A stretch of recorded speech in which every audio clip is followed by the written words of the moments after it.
안녕하세요. 저는 장미자라고 합니다. 칠순이 되던 해, 제 인생이 완전히 바뀌는 사건이 있었습니다.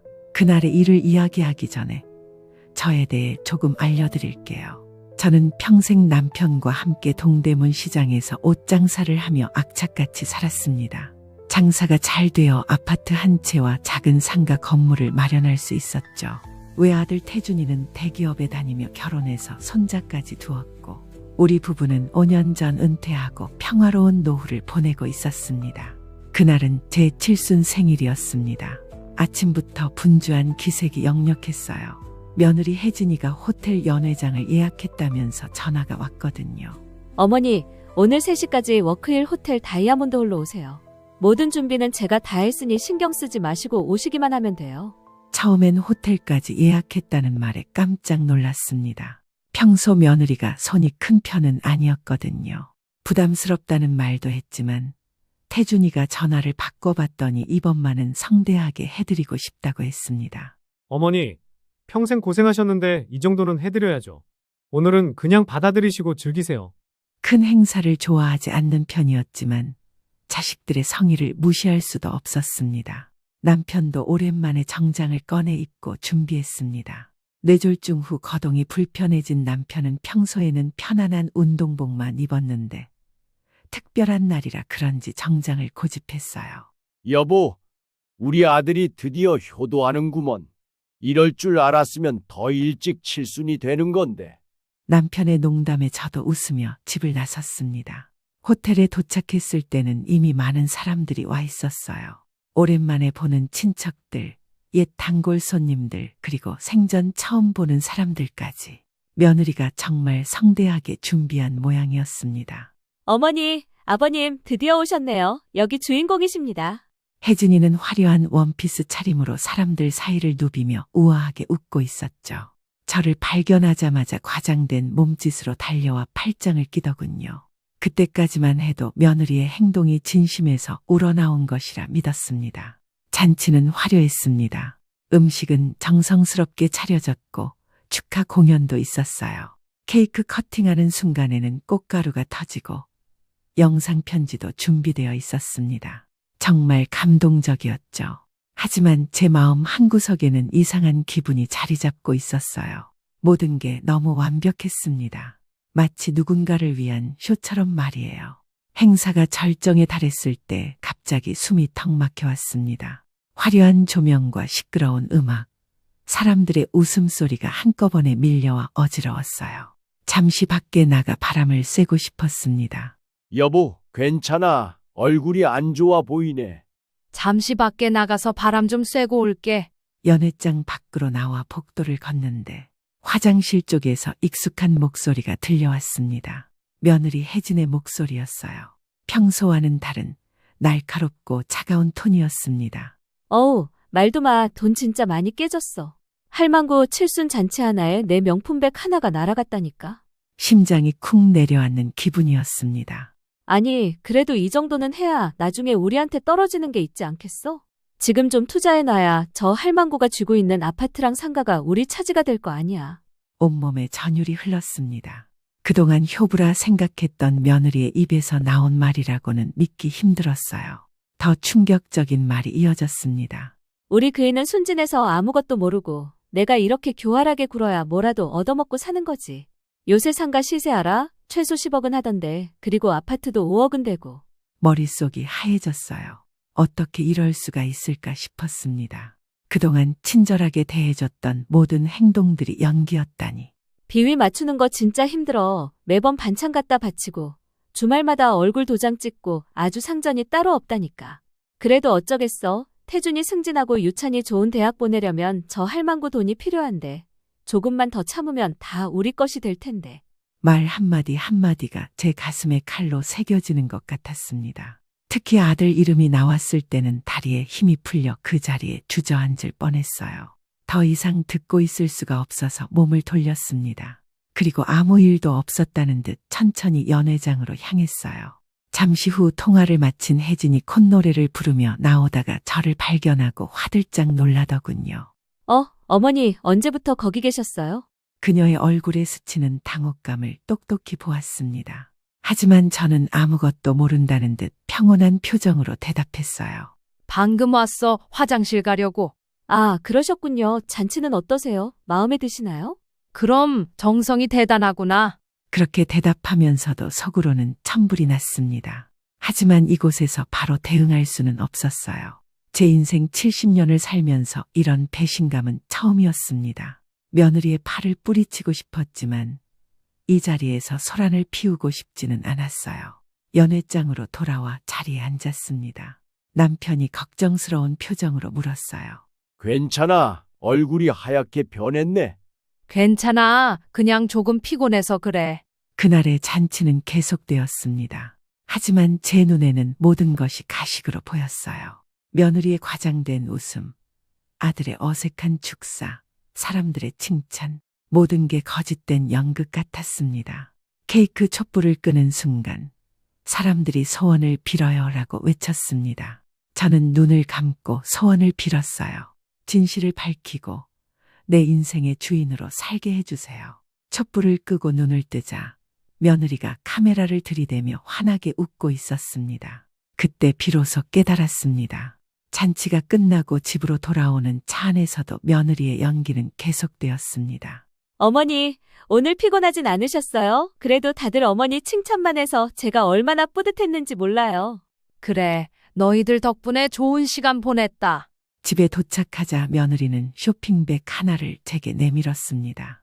유명 브랜드의 로고가 선명하게 박힌 쇼핑백이었어요.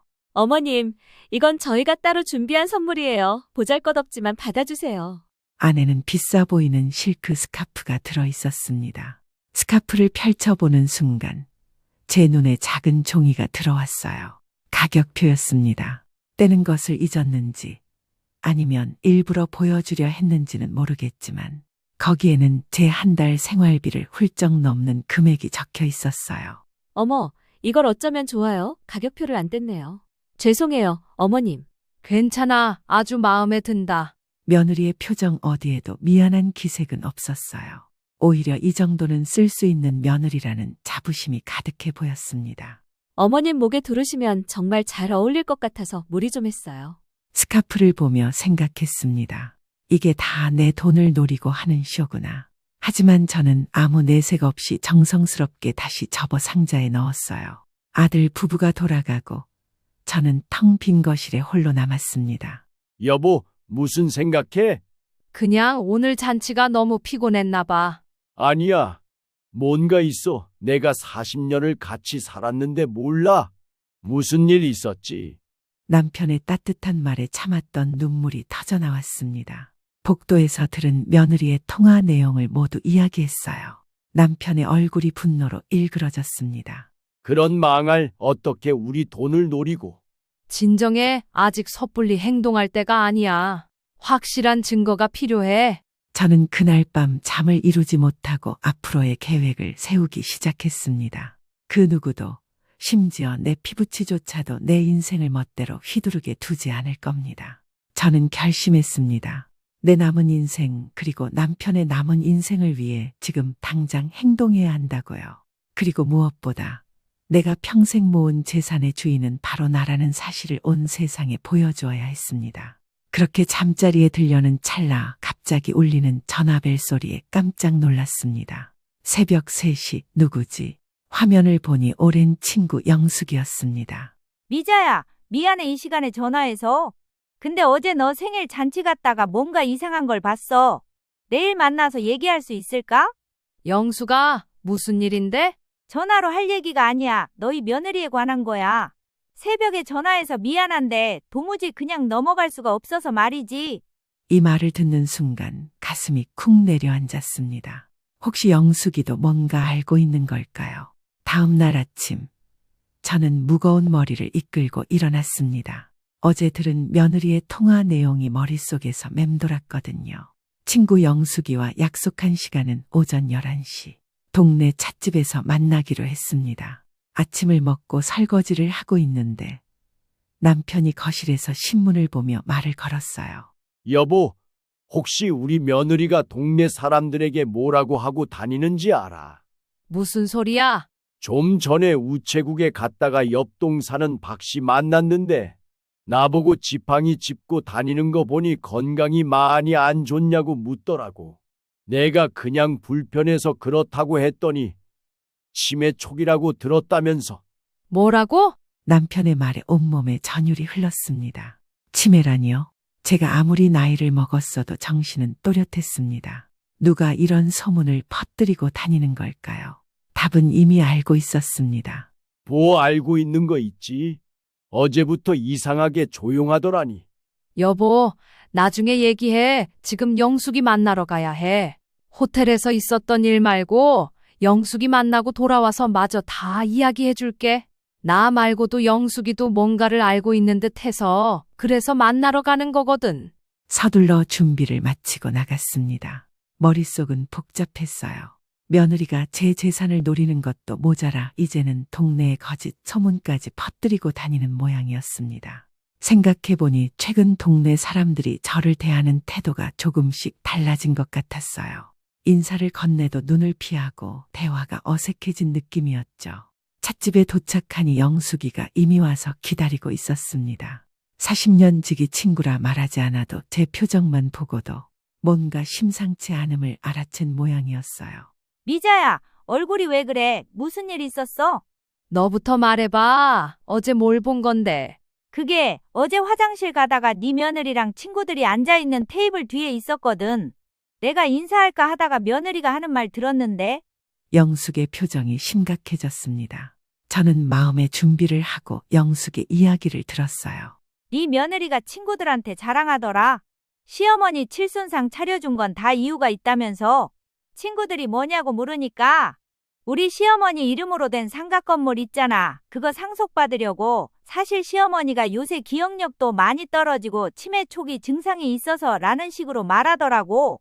가슴이 철렁 내려앉았습니다. 제가 어제 들은 내용과 일치했어요. 더 충격적인 건 그런 소리를 공공장소에서 친구들에게 떠벌리고 다닌다는 사실이었습니다. 그래서 어떻게 됐어? 그 친구들이 어머 대단하다. 그렇게 큰 상가를 상속받게 생겼네. 이러면서 네 며느리를 부러워하더라고. 그러다가 그중 한 명이 그래도 불효 아니냐고 하니까 네 며느리가 뭐라 했는지 알아? 그건 불효가 아니라 현명한 준비지. 늙은 사람이 재산 가지고 있어봤자 제대로 관리도 못하고 사기나 당할걸? 우리가 미리 받아서 잘 관리해주는 게 효도 아니겠어? 라고 말하더라고. 그 말 듣고 소름 돋아서 얼른 나왔어. 가슴 속에서 분노가 치밀어 올랐습니다. 치매라니요? 제가 언제 기억력이 떨어졌다고 그런 소리를 해요. 그리고 그것도 모자라 제 재산을 관리해준다며 빼앗으려 한다니. 미자야, 괜찮아? 얼굴이 하얘졌어. 영수가 사실 나도 어제 비슷한 얘기를 들었어. 저는 어제 복도에서 들은 며느리의 통화 내용을 영숙에게 털어놓았습니다. 영숙의 표정이 점점 굳어졌어요. 이런 망할, 어떻게 사람이 저럴 수가 있어? 그래서 어떻게 할 거야? 아직은 잘 모르겠어. 우선 증거를 더 모아야 할 것 같아. 그래, 섣불리 행동했다간 오히려 네가 치매라는 소문에 힘을 실어줄 수도 있으니 조심해야 해. 최근에 우리 동네에 비슷한 일이 있었거든. 영숙은 비슷한 경험을 한 이웃집 할머니 이야기를 들려주었습니다. 며느리가 시어머니 명의의 집을 팔기 위해 치매 진단을 받게 하려 했다는 내용이었어요. 다행히 그 할머니는 미리 알고 대비했지만 가족 간의 신뢰는 완전히 무너져 버렸다고 했습니다. 미자야, 너무 속상하겠지만 지금은 냉정하게 대처해야 해. 아들은 뭐라고 해? 아직 아들에게는 말 안 했어. 태준이가 며느리 편일까 봐. 그래도 한번 물어봐. 어쩌면 아들도 모르고 있을 수도 있잖아. 영숙의 말이 맞았습니다. 아직 아들에게 물어보지 않은 상태에서 모든 것을 단정짓는 건 섣부른 판단일지도 모릅니다. 집으로 돌아오는 길에 아들에게 전화를 걸었어요. 태준아, 저녁에 시간 있니? 엄마가 할 얘기가 있어서. 오늘요, 회사에서 회식이 있어서 주말에 찾아뵐게요. 그래, 주말에 보자. 전화를 끊고 나니 왠지 모를 불안감이 엄습했습니다. 평소 같으면 그냥 넘어갔을 일인데 이제는 모든 것이 의심스러웠어요. 정말 회식이 있는 걸까? 아니면 며느리와 짜고 저를 피하는 걸까? 집에 돌아와 남편에게 영숙에게 들은 이야기를 전했습니다. 남편은 듣고 나서 한참을 말없이 앉아 있더니 한숨을 내쉬었어요. 이런 망할? 그래서 동네 사람들이 나를 이상하게 쳐다보는 거였구만. 내가 치매라도 걸린 줄 알고. 여보, 우리 이제 어떻게 해야 할까? 일단 태준이를 만나서 얘기해보자. 설마 아들이 이런 일에 가담했을까? 혜진이 혼자 꾸민 일일 거야. 남편의 말대로 아들을 만나 이야기해봐야 했습니다. 하지만 무슨 말부터 꺼내야 할지 생각하니 막막했어요. 친구 영숙은 여러 사람 앞에서 이야기하는 것보다 아들과 둘이서 대화하는 게 좋을 거라고 조언했습니다. 이튿날 동네 마트에 장을 보러 갔습니다. 생각할 게 많아 산책 삼아 걸으며 기분 전환도 할 겸이었죠. 마트 안으로 들어서는데 채소 코너에서 이웃집 김 여사를 마주쳤습니다. 평소라면 반갑게 인사를 나눴을 텐데 김 여사는 저를 보자마자 얼굴이 굳더니 황급히 다른 통로로 사라져버렸어요. 그 모습에 가슴이 철렁 내려앉았습니다. 이제는 동네 이웃들까지 저를 피하는 상황이 된 거예요. 억울함과 분노가 치밀어 올랐지만 그 자리에서 소리를 지를 수도 없었습니다. 순간 피가 거꾸로 솟는 기분이었습니다. 하지만 참았어요. 지금 대응했다가는 오히려 치매 환자가 흥분한다는 소문만 퍼질 것 같았거든요. 집으로 돌아오는 길, 문득 손자 유찬이가 다니는 유치원이 근처에 있다는 게 생각났습니다. 시계를 보니 하원 시간이 다 되어가고 있었어요. 오랜만에 손자를 만나볼까 하는 생각이 들었습니다. 유치원 앞에 도착하니 아이들이 하나둘 나오기 시작했어요. 얼마 지나지 않아 유찬이도 선생님과 함께 나왔습니다. 손자를 보니 마음이 한결 가벼워졌어요. 할머니, 왜 여기 있어요? 할머니가 우리 유찬이가 보고 싶어서 왔지. 오늘 유치원 재밌었어? 유찬이는 신나게 오늘 있었던 일을 이야기했어요. 그러다가 문득 제게 물었습니다. 할머니 아파요? 아니, 할머니 아프지 않아. 왜 그렇게 물어? 엄마가 그러는데 할머니가 많이 아프대요. 머리가 아파서 가끔 이상한 행동도 한대요. 심장이 멎는 기분이었습니다. 이제는 어린 손자에게까지 거짓말을 하다니 할 말을 잃었어요. 할머니, 정말 안 아파요? 엄마가 할머니 병원 데려가야 한다고. 유찬아, 할머니 하나도 안 아파. 걱정하지 마. 그리고 엄마한테는 할머니 만났다고 말하지 마. 우리끼리 비밀이야, 알았지?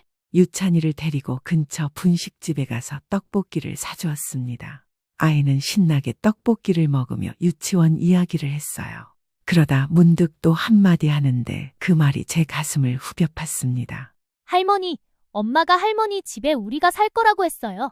그래? 엄마가 언제 그런 말씀을 하셨니? 아빠랑 통화할 때요. 어차피 곧 우리 집 될 건데 벌써부터 공사 얘기하지 말라고 했어요. 어린아이의 순수한 입에서 나온 말이 칼날처럼 제 마음을 갈랐습니다. 이제는 제 집까지 노리고 있는 거였어요. 분노와 배신감으로 온몸이 떨려왔지만 손자 앞에서는 표현할 수 없었습니다. 유찬이를 집 앞까지 데려다주고 돌아오는 길 고개를 들어보니 하늘이 흐려지고 있었어요. 곧 비가 올 것 같았습니다. 마치 제 마음처럼 어둡고 무거운 하늘이었죠. 집으로 돌아와 보니 남편이 걱정스러운 표정으로 기다리고 있었습니다. 어디 갔다 왔어? 전화도 안 받고. 미안해. 핸드폰 진동으로 해놔서 못 들었나 봐. 유찬이 만나고 왔어. 남편에게 있었던 일을 모두 이야기했습니다. 남편의 얼굴이 분노로 일그러졌어요. 이제는 손자까지 이용하다니 더는 두고 볼 수 없어. 진정해. 여보, 우리 지금 섣불리 행동하면 안 돼. 확실한 증거가 필요해. 뭐가 더 필요해? 이미 다 드러났잖아. 아직 태준이를 만나보지 않았잖아. 아들이 뭐라고 하는지 들어봐야지. 다음 날 토요일이 되었습니다. 아들이 오기로 한 날이었죠. 아침부터 마음이 무거웠습니다. 어떻게 이야기를 꺼내야 할지, 아들의 반응은 어떨지 생각하니 머리가 지끈거렸습니다. 오후 3시 초인종이 울렸습니다. 문을 열었더니 아들 태준이 혼자 서 있었어요. 혜진이는? 집에 있어요. 유찬이가 열이 좀 있어서. 들어와. 할 얘기가 있어. 거실에 앉아 차를 한 잔 내왔습니다. 아들은 무슨 일인지 몰라 어리둥절한 표정이었어요. 무슨 일이세요? 무슨 심각한 얘기라도 있으신 거예요? 태준아, 엄마가 물어볼 게 있는데 혹시 엄마가 치매 같은 증상이 있니? 네? 갑자기 그게 무슨? 솔직하게 말해. 엄마한테 기억력 감퇴나 이상한 행동 같은 거 본 적이 있어? 아니요, 그런 거 없어요. 왜 그러세요, 갑자기? 그런데 왜 동네 사람들은 엄마가 치매 초기라고 알고 있을까? 아들의 얼굴이 순간 굳었습니다. 뭔가 알고 있는 기색이었어요. 그게 혹시 누가 그런 말 했어요? 중요한 건 그게 아니야. 네 아내가 엄마더러 치매라고 소문내고 다닌다는 얘기를 들었어. 심지어 손자 유찬이까지 할머니가 머리 아프다고 알고 있더라. 태준의 얼굴이 창백해졌습니다. 말을 더듬으며 변명하기 시작했어요. 아, 그게 혜진이가 그런 말을 했다고요? 제가 모르는 일인데. 모른다고. 아내가 시어머니더러 치매라고 소문내고 다니는데 남편인 네가 몰랐다고? 정말 몰랐어요. 혜진이가 그럴 리가. 그럼 이건 어떻게 설명할래? 네 아내가 친구들에게 시어머니 재산 상속받으려고 칠순잔치 차려줬다고 자랑하고 다녔다는데 태준이 말문이 막힌 듯 아무 말도 하지 못했습니다. 그때 제 핸드폰이 울렸어요. 영숙이었습니다. 미자야, 큰일 났어. 지금 당장 여기 좀 와봐. 무슨 일이야? 말로 하기 힘들어. 우리 동네 커피숍으로 빨리 와. 전화를 끊고 아들을 쳐다봤습니다. 태준은 여전히 할 말을 찾지 못한 제 고개를 숙이고 있었어요. 태준아, 지금 당장 갈 데가 있어서 이만 일어나야겠다. 근데 엄마가 하나 물어볼게. 너희 집으로 이사 올 계획이라도 있니? 네? 무슨? 유찬이가 그러더라. 내 집에 자기네가 살 거라고 엄마가 말했다고. 태준의 표정이 당혹감으로 가득 찼습니다. 뭔가 말하려다 입을 다물었어요. 알았어. 가봐야겠다. 나중에 다시 얘기하자. 서둘러 옷을 갈아입고 영숙이가 있는 카페로 향했습니다. 마음이 복잡했어요. 카페에 도착하니 영숙이 창가 자리에 앉아 있었어요. 표정이 심각했습니다. 미자야, 이것 봐. 영숙이 핸드폰을 내밀었습니다. 화면에는 SNS 페이지가 열려 있었어요. 며느리 혜진의 계정이었습니다. 최근 게시물을 보니 제 칠순 잔치 사진들이 올라와 있었어요. 그런데 글 내용이 제 눈을 의심하게 했습니다. 사랑하는 시어머님의 칠순을 맞아 정성껏 준비했습니다. 치매 초기 증상으로 힘든 시간을 보내고 계신 어머님께 조금이나마 기쁨을 드리고 싶었어요. 샵 효도하는 며느리, 샵 치매 극복, 샵 어르신 케어, 샵 상속 준비. 세상이 빙글빙글 돌았습니다. 이제는 SNS에까지 공개적으로 거짓말을 퍼뜨리고 있었어요. 그것도 해시태그까지 달아가며 댓글들을 보니 모두 혜진을 칭찬하는 내용이었습니다. 대단해요. 어떻게 시어머님을 그렇게 잘 모실 수 있나요? 진짜 효부네요. 치매 환자 돌보기 얼마나 힘든데. 상속 준비는 필수죠. 어르신들 재산 관리 못하시니까. 모든 것이 명확해졌습니다. 이제 제가 무엇을 해야 할지 깨달았어요. 더 이상 물러설 곳이 없었습니다. 미자야, 이제 어떡할 거야? 이제 본격적으로 싸울 거야. 내 인생은 내가 지킬 거니까. 카페를 나오는 길, 하늘에서 빗방울이 떨어지기 시작했습니다. 마치 앞으로 다가올 폭풍을 예고하는 듯했어요. 하지만 이번엔 제가 폭풍의 중심에서 모든 것을 뒤집어 엎을 차례였습니다. 여보, 우선 증거를 확실히 모아야 해. 법적으로 대응할 때 필요할 테니까. 맞아요. 이제는 감정적으로 대응할 게 아니라 체계적으로 준비해야겠어요. 남편의 조언대로 먼저 녹음기를 준비했습니다. 요즘 스마트폰으로도 녹음이 된다고 해서 영숙이에게 도움을 청했어요. 친구는 흔쾌히 도와주겠다며 그날 오후에 만나자고 했습니다. 오전에는 혹시나 하는 마음에 주치의를 찾아갔습니다. 정기 검진을 받으면서 치매 검사도 함께 받았어요. 결과는 예상대로 정상이었습니다. 의사 선생님은 제 나이대에 비해 인지 능력이 매우 양호하다고 칭찬까지 해주셨어요. 검사 결과지를 받아 가방에 넣으며 마음이 조금 가벼워졌습니다. 병원을 나와 점심 약속 시간에 맞춰 영숙이가 기다리는 카페로 향했습니다. 영숙이는 미리 와서 저를 기다리고 있었어요. 미자야, 너 괜찮아? 얼굴이 많이 지쳐 보인다. 그래도 이제 뭘 해야 할지 알겠어. 어제 밤새 생각했거든. 영숙이는 스마트폰 녹음 기능 사용법을 자세히 알려주었습니다. 통화 녹음은 물론이고 주변 소리도 녹음할 수 있다고 했어요. 영숙이의 도움으로 몇 번 연습해보니 어렵지 않았습니다. 근데 미자야, 이렇게 녹음한 내용이 법적으로도 효력이 있을까? 그건 내가 알아봤어. 상대방 동의 없는 녹음은 법정에서 증거로 인정받기 어렵대. 하지만 최소한 내가 침해가 아니라는 증거는 될 수 있을 것 같아. 카페에서 나와 곧장 은행으로 향했습니다.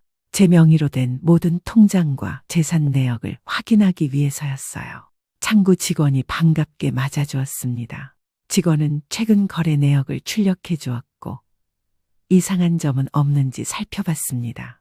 다행히 큰 이상은 없었어요. 하지만 놀라운 사실을 알게 되었습니다. 지난달 누군가 제 통장 사본을 요청했다는 것이었습니다. 제 통장 사본을 누가 요청했다고요? 직원은 조심스럽게 말하면서 며느리가 위임장을 가지고 왔었다고 했습니다. 제가 건강상 문제로 은행에 올 수 없어 대신 통장 내역을 확인하러 왔다고 했대요. 그 말을 듣는 순간 등줄기로 식은땀이 흘렀습니다. 제가 그런 위임장을 써준 적이 없는데요. 직원은 당황한 표정을 지으며 내부 규정상 자세한 내용은 알려줄 수 없지만 제가 직접 경찰에 신고하면 조사가 가능하다고 말했습니다. 사본을 달라고 요청했지만 본인 확인 절차와 금융정보보호 규정으로 인해 경찰 수사나 법적 절차를 통해서만 확인할 수 있다고 했어요. 의심스러운 거래 내역에 대해서는 은행 내부적으로 조사 중이라는 말만 들을 수 있었습니다. 그 순간 핸드폰이 울렸습니다. 며느리였습니다. 녹음 기능을 켜고 전화를 받았어요. 웬일이니? 어머니, 오늘 저녁에 시간 되세요? 제가 특별히 음식을 준비해서 모시러 갈게요. 그래? 무슨 특별한 날이라도 있어? 아니요, 그냥 어머니 생각이 나서요. 오랜만에 같이 식사도 하고 중요한 얘기도 좀 드릴 게 있어서요. 중요한 얘기라는 말에 직감적으로 뭔가 있다는 느낌이 들었습니다. 이 기회에 더 많은 증거를 모을 수 있을 것 같았어요. 그래, 알았다. 몇 시에 올래? 저녁 7시쯤 모시러 갈게요. 오늘은 그이도 일찍 들어온대요. 전화를 끊고 은행 일을 마무리했습니다. 의심스러운 위임장 사용에 대해 고발장을 작성하기 위해 필요한 서류를 받았어요. 그리고 우리 아파트와 상가 건물의 등기부등본도 발급받았습니다. 모든 것이 제 이름으로 되어 있음을 다시 한번 확인했어요. 집으로 돌아와 남편에게 모든 상황을 설명했습니다. 남편은 분노했지만 저는 오히려 차분해졌어요. 이제 계획대로 움직일 시간이었습니다. 오늘 저녁에 둘이서 가면 위험하지 않을까? 나도 같이 가자. 아니야, 내가 혼자 가는 게 좋을 것 같아. 녹음기도 챙겨갈 거고, 만약에 상황에 대비해서 영숙이에게도 미리 연락해놨어. 영호는 걱정스러운 표정이었지만 제 결심을 존중해 주었습니다. 저녁 7시가 되자 현관 초인종이 울렸습니다. 아들과 며느리가 함께 와 있었어요. 두 사람 모두 어색한 미소를 짓고 있었습니다. 어머니, 준비되셨어요? 오늘 제가 특별히 예약한 곳이 있어요. 그래, 가자. 남편에게 작별 인사를 하고 두 사람을 따라 나섰습니다. 차에 타고 보니 분위기가 묘하게 어색했어요. 아들은 운전에 집중한 척 말이 없었고 며느리는 지나치게 밝은 목소리로 이것저것 물었습니다. 어머니, 요새 건강은 어떠세요? 잘 주무시고 계세요? 나야 늘 그렇지. 너희는 어때? 저희요? 아, 저희는 잘 지내요. 그런데 어머니, 혹시 요새 기억력이 조금 그러시진 않으세요?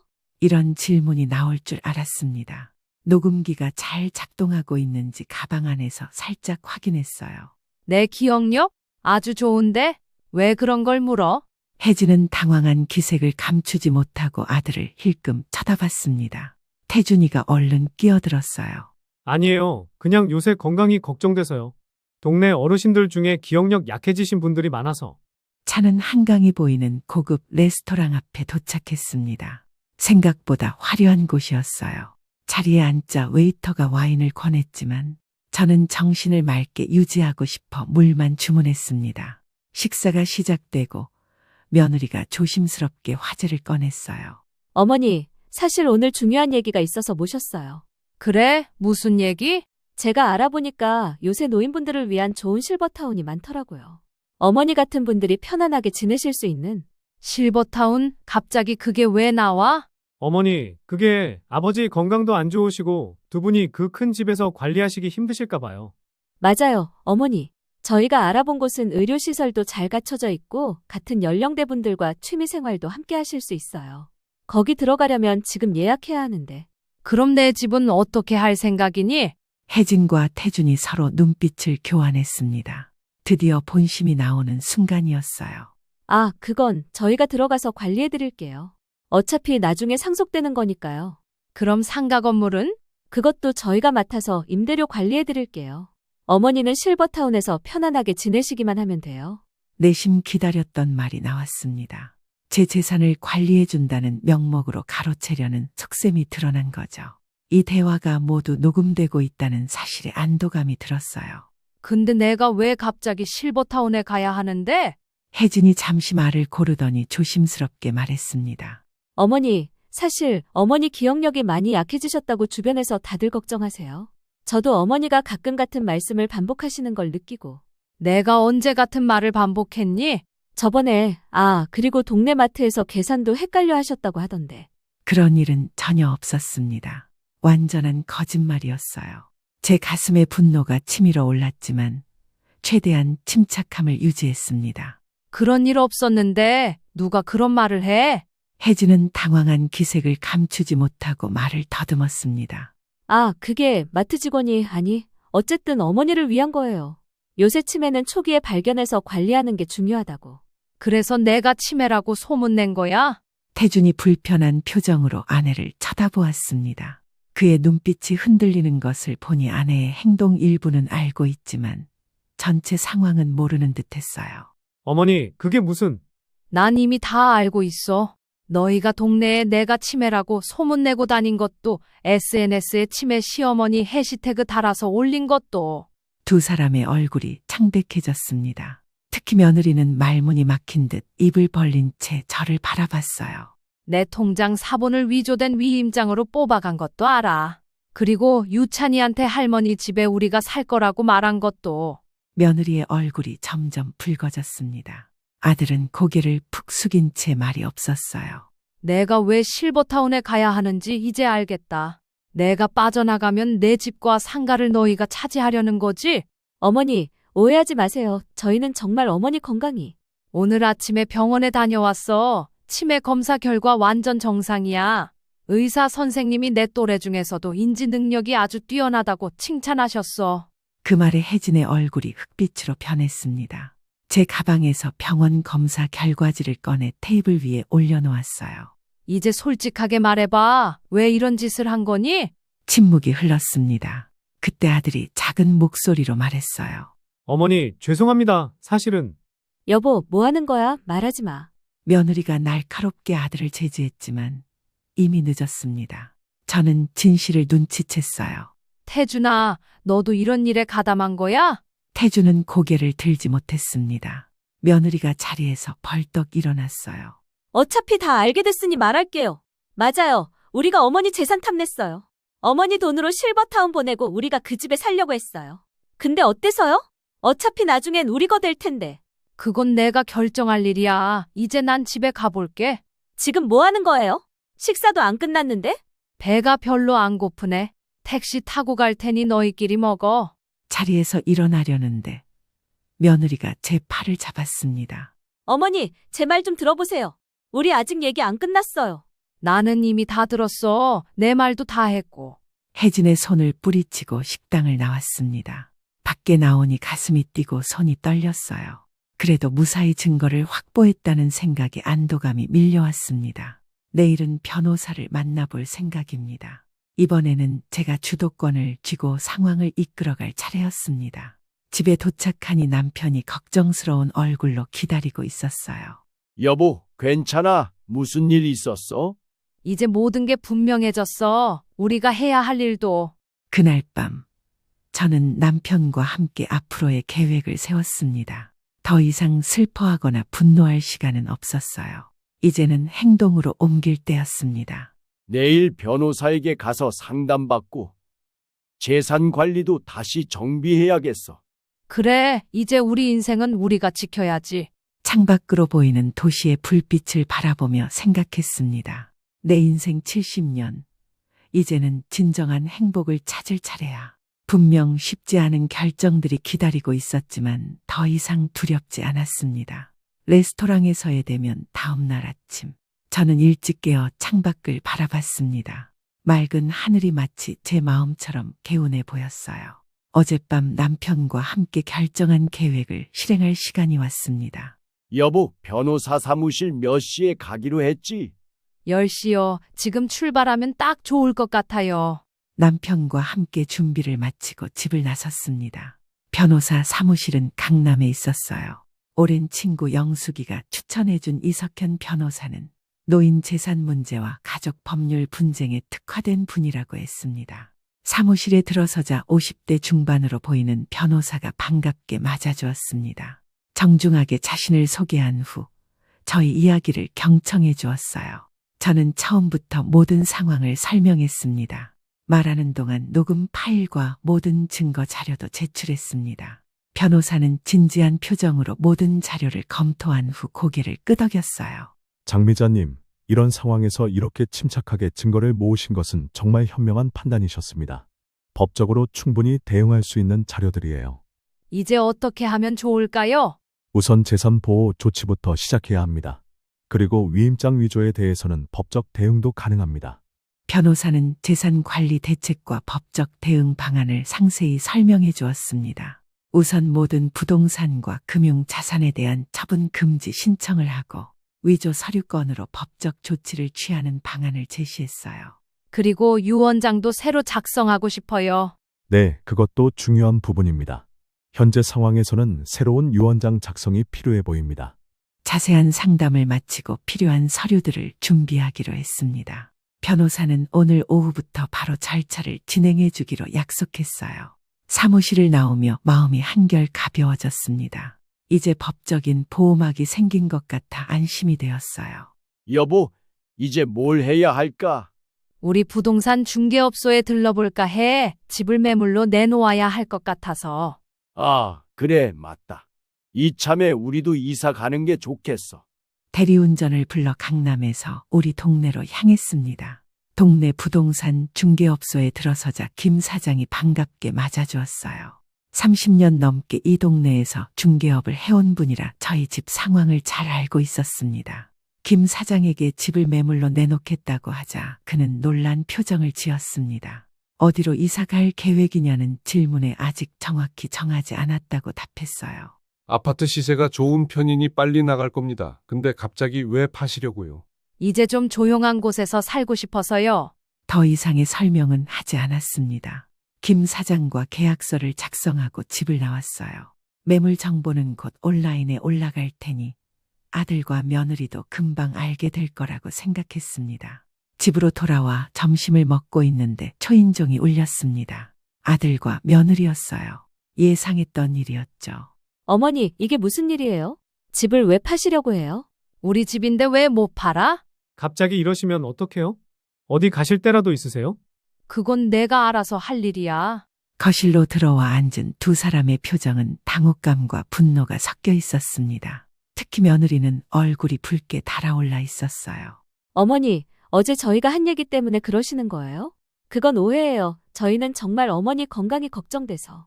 그만해. 이제 거짓말은 듣고 싶지 않아. 어머니, 정말 죄송합니다. 저희가 잘못했어요. 다시는 그런 생각 안 할게요. 제발 집 파시지 마세요. 태준아, 너도 알고 있었지?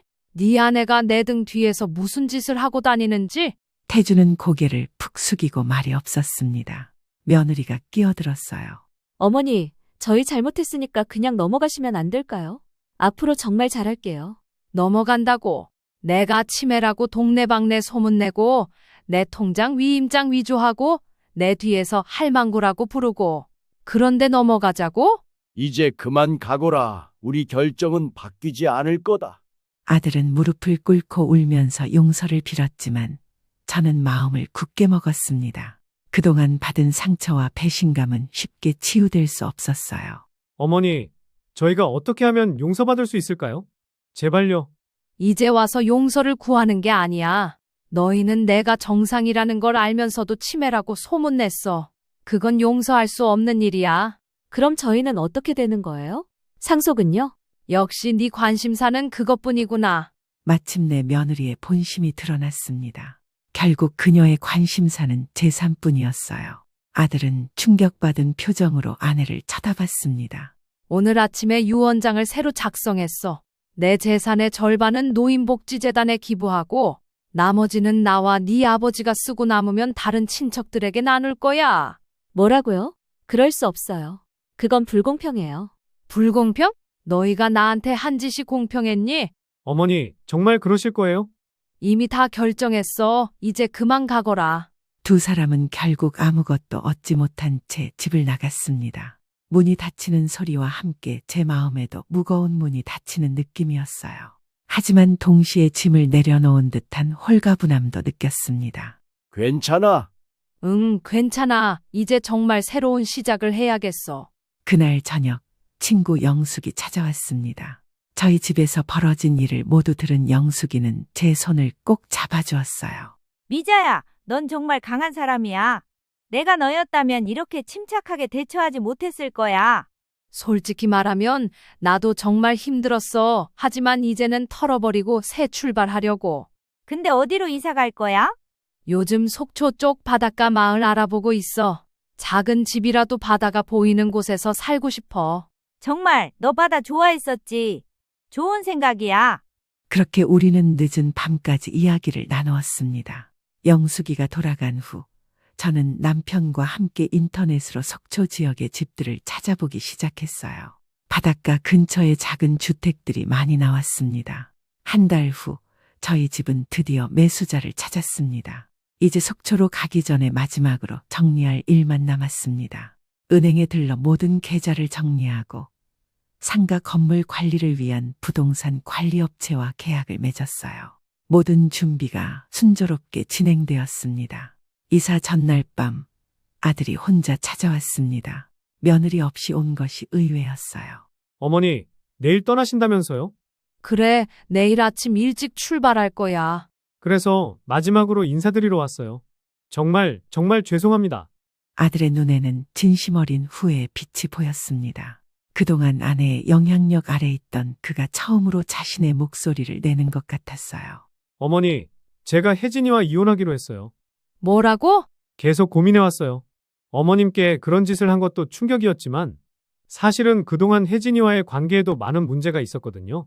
결혼 초기부터 경제적인 문제로 자주 다툼이 있었고 혜진이의 과소비 습관도 심각했어요.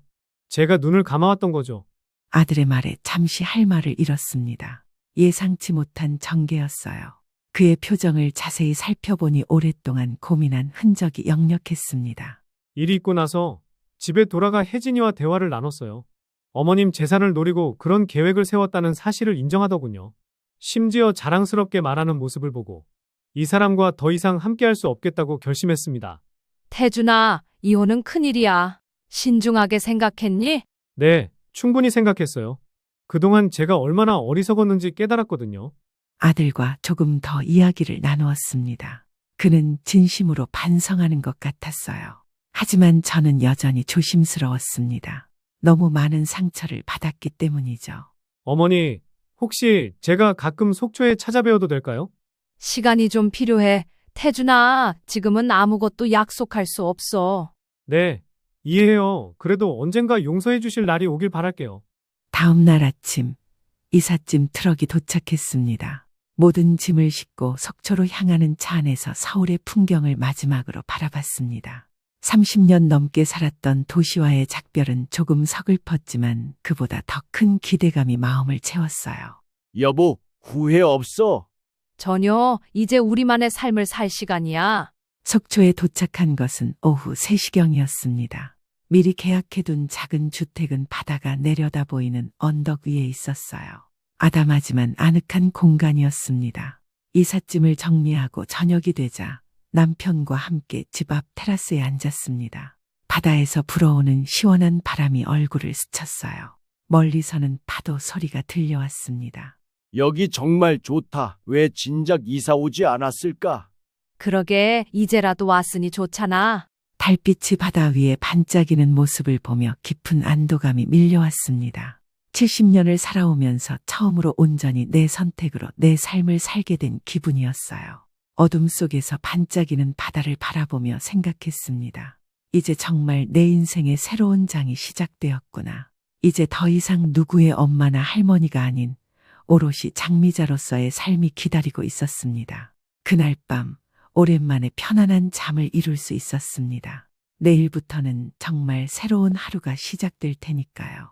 속초에 이사 온 지 한 달이 지났습니다. 창문을 열면 바다 내음이 가득한 아침이 밝았어요. 깊은 숨을 들이마시며 오늘도 새로운 하루가 시작됨을 실감했습니다. 서울에서의 생활과는 완전히 다른 일상이 이곳에서 펼쳐지고 있었어요. 여보, 오늘도 바다 산책 갈 거지? 응, 날씨가 너무 좋아서 안 갈 수가 없네. 남편과 함께 간단히 아침을 먹고 바다로 향했습니다. 남편은 거동이 불편하지만 매일 아침 바다를 보며 걷는 것이 일과가 되었어요. 천천히 걸어도 좋은 것이 이곳의 장점이었습니다. 서울처럼 바쁘게 서두를 필요가 없었어요. 바닷가에 도착하니 같은 시간에 나와 있는 동네 주민들과 마주쳤습니다. 한 달 사이에 벌써 몇몇 얼굴이 익숙해졌어요. 70대 정도로 보이는 박 할머니가 반갑게 인사를 건넸습니다. 박 할머니는 매일 아침 이 시간에 바다를 걷는다며 저희를 동네 걷기 모임에 초대했습니다. 노인들이 매일 아침 함께 걷고 이야기를 나누는 자리라고 했어요. 처음에는 망설였지만 남편이 좋은 기회라며 적극적으로 응했습니다. 해변을 따라 천천히 걸으며 파도 소리를 들었습니다. 서울에서는 미처 느끼지 못했던 자연의 소리가 마음을 평온하게 해주었어요. 걷다가 문득 휴대폰이 울렸습니다. 서울에서 온 전화였어요. 변호사였습니다. 장미자님, 안부 전화 드렸습니다. 잘 지내고 계신지요? 네, 덕분에 잘 지내고 있어요. 무슨 일이신가요? 위임장 위조 건으로 고소한 사건 진행 상황을 알려드리려고요. 검찰에서 기소 결정을 내렸습니다. 그리고 며느리 분이 제기했던 상가 재산분할 청구는 법원에서 기각되었습니다. 아, 그렇군요. 앞으로도 법적인 문제가 생기면 연락주세요. 그리고 아들분이 찾아왔었습니다. 어머님 바뀐 연락처를 알려달라고 하더군요. 물론 저는 알려드리지 않았습니다. 어머님 의사가 먼저 확인되어야 하니까요. 감사합니다. 제가 아직 연락할 준비가 안 됐거든요. 변호사와 이야기를 마치고 바다를 다시 바라봤습니다. 산책을 마친 뒤 집으로 돌아와 점심을 준비하고 있는데 초인종이 울렸습니다. 문을 열어보니 친구 영숙이 서 있었어요. 깜짝 놀라서 반겼습니다. 미자야, 깜짝 놀랐지? 내가 왔어. 영수가 어떻게 여기까지 왔어? 갑자기 연락도 없이. 너 보고 싶어서 그냥 왔지. 집 주소만 알고 있었으니까. 오랜 친구의 방문이 반가웠습니다. 영숙이는 이틀 정도 머물다 가겠다고 했어요. 함께 점심을 먹으며 서울 소식을 들었습니다. 미자야, 네 아들 이혼했대. 그리고 회사도 그만두고 지방으로 발령받았다던데? 정말 어떻게 알았어? 동네 사람들 통해서 들었지. 소송한다 어쩐다 신랑이 하더니 합의했나 봐. 소식을 듣자 마음이 복잡했습니다. 아들이 정말로 이혼을 했다니. 그래도 저는 여전히 조심스러웠어요. 너무 많은 상처를 받았기 때문에 쉽게 마음을 열 수 없었습니다. 그래서 이제 어떻게 할 거야? 아들한테 연락할 생각 있어? 아직은 모르겠어. 시간이 좀 더 필요할 것 같아.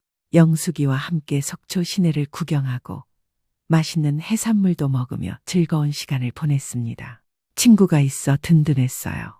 이틀 뒤 영숙이가 서울로 돌아갈 때는 아쉬움이 컸습니다. 다음에 또 놀러 올게. 그때는 우리 동창들도 데리고 올 테니 기대해.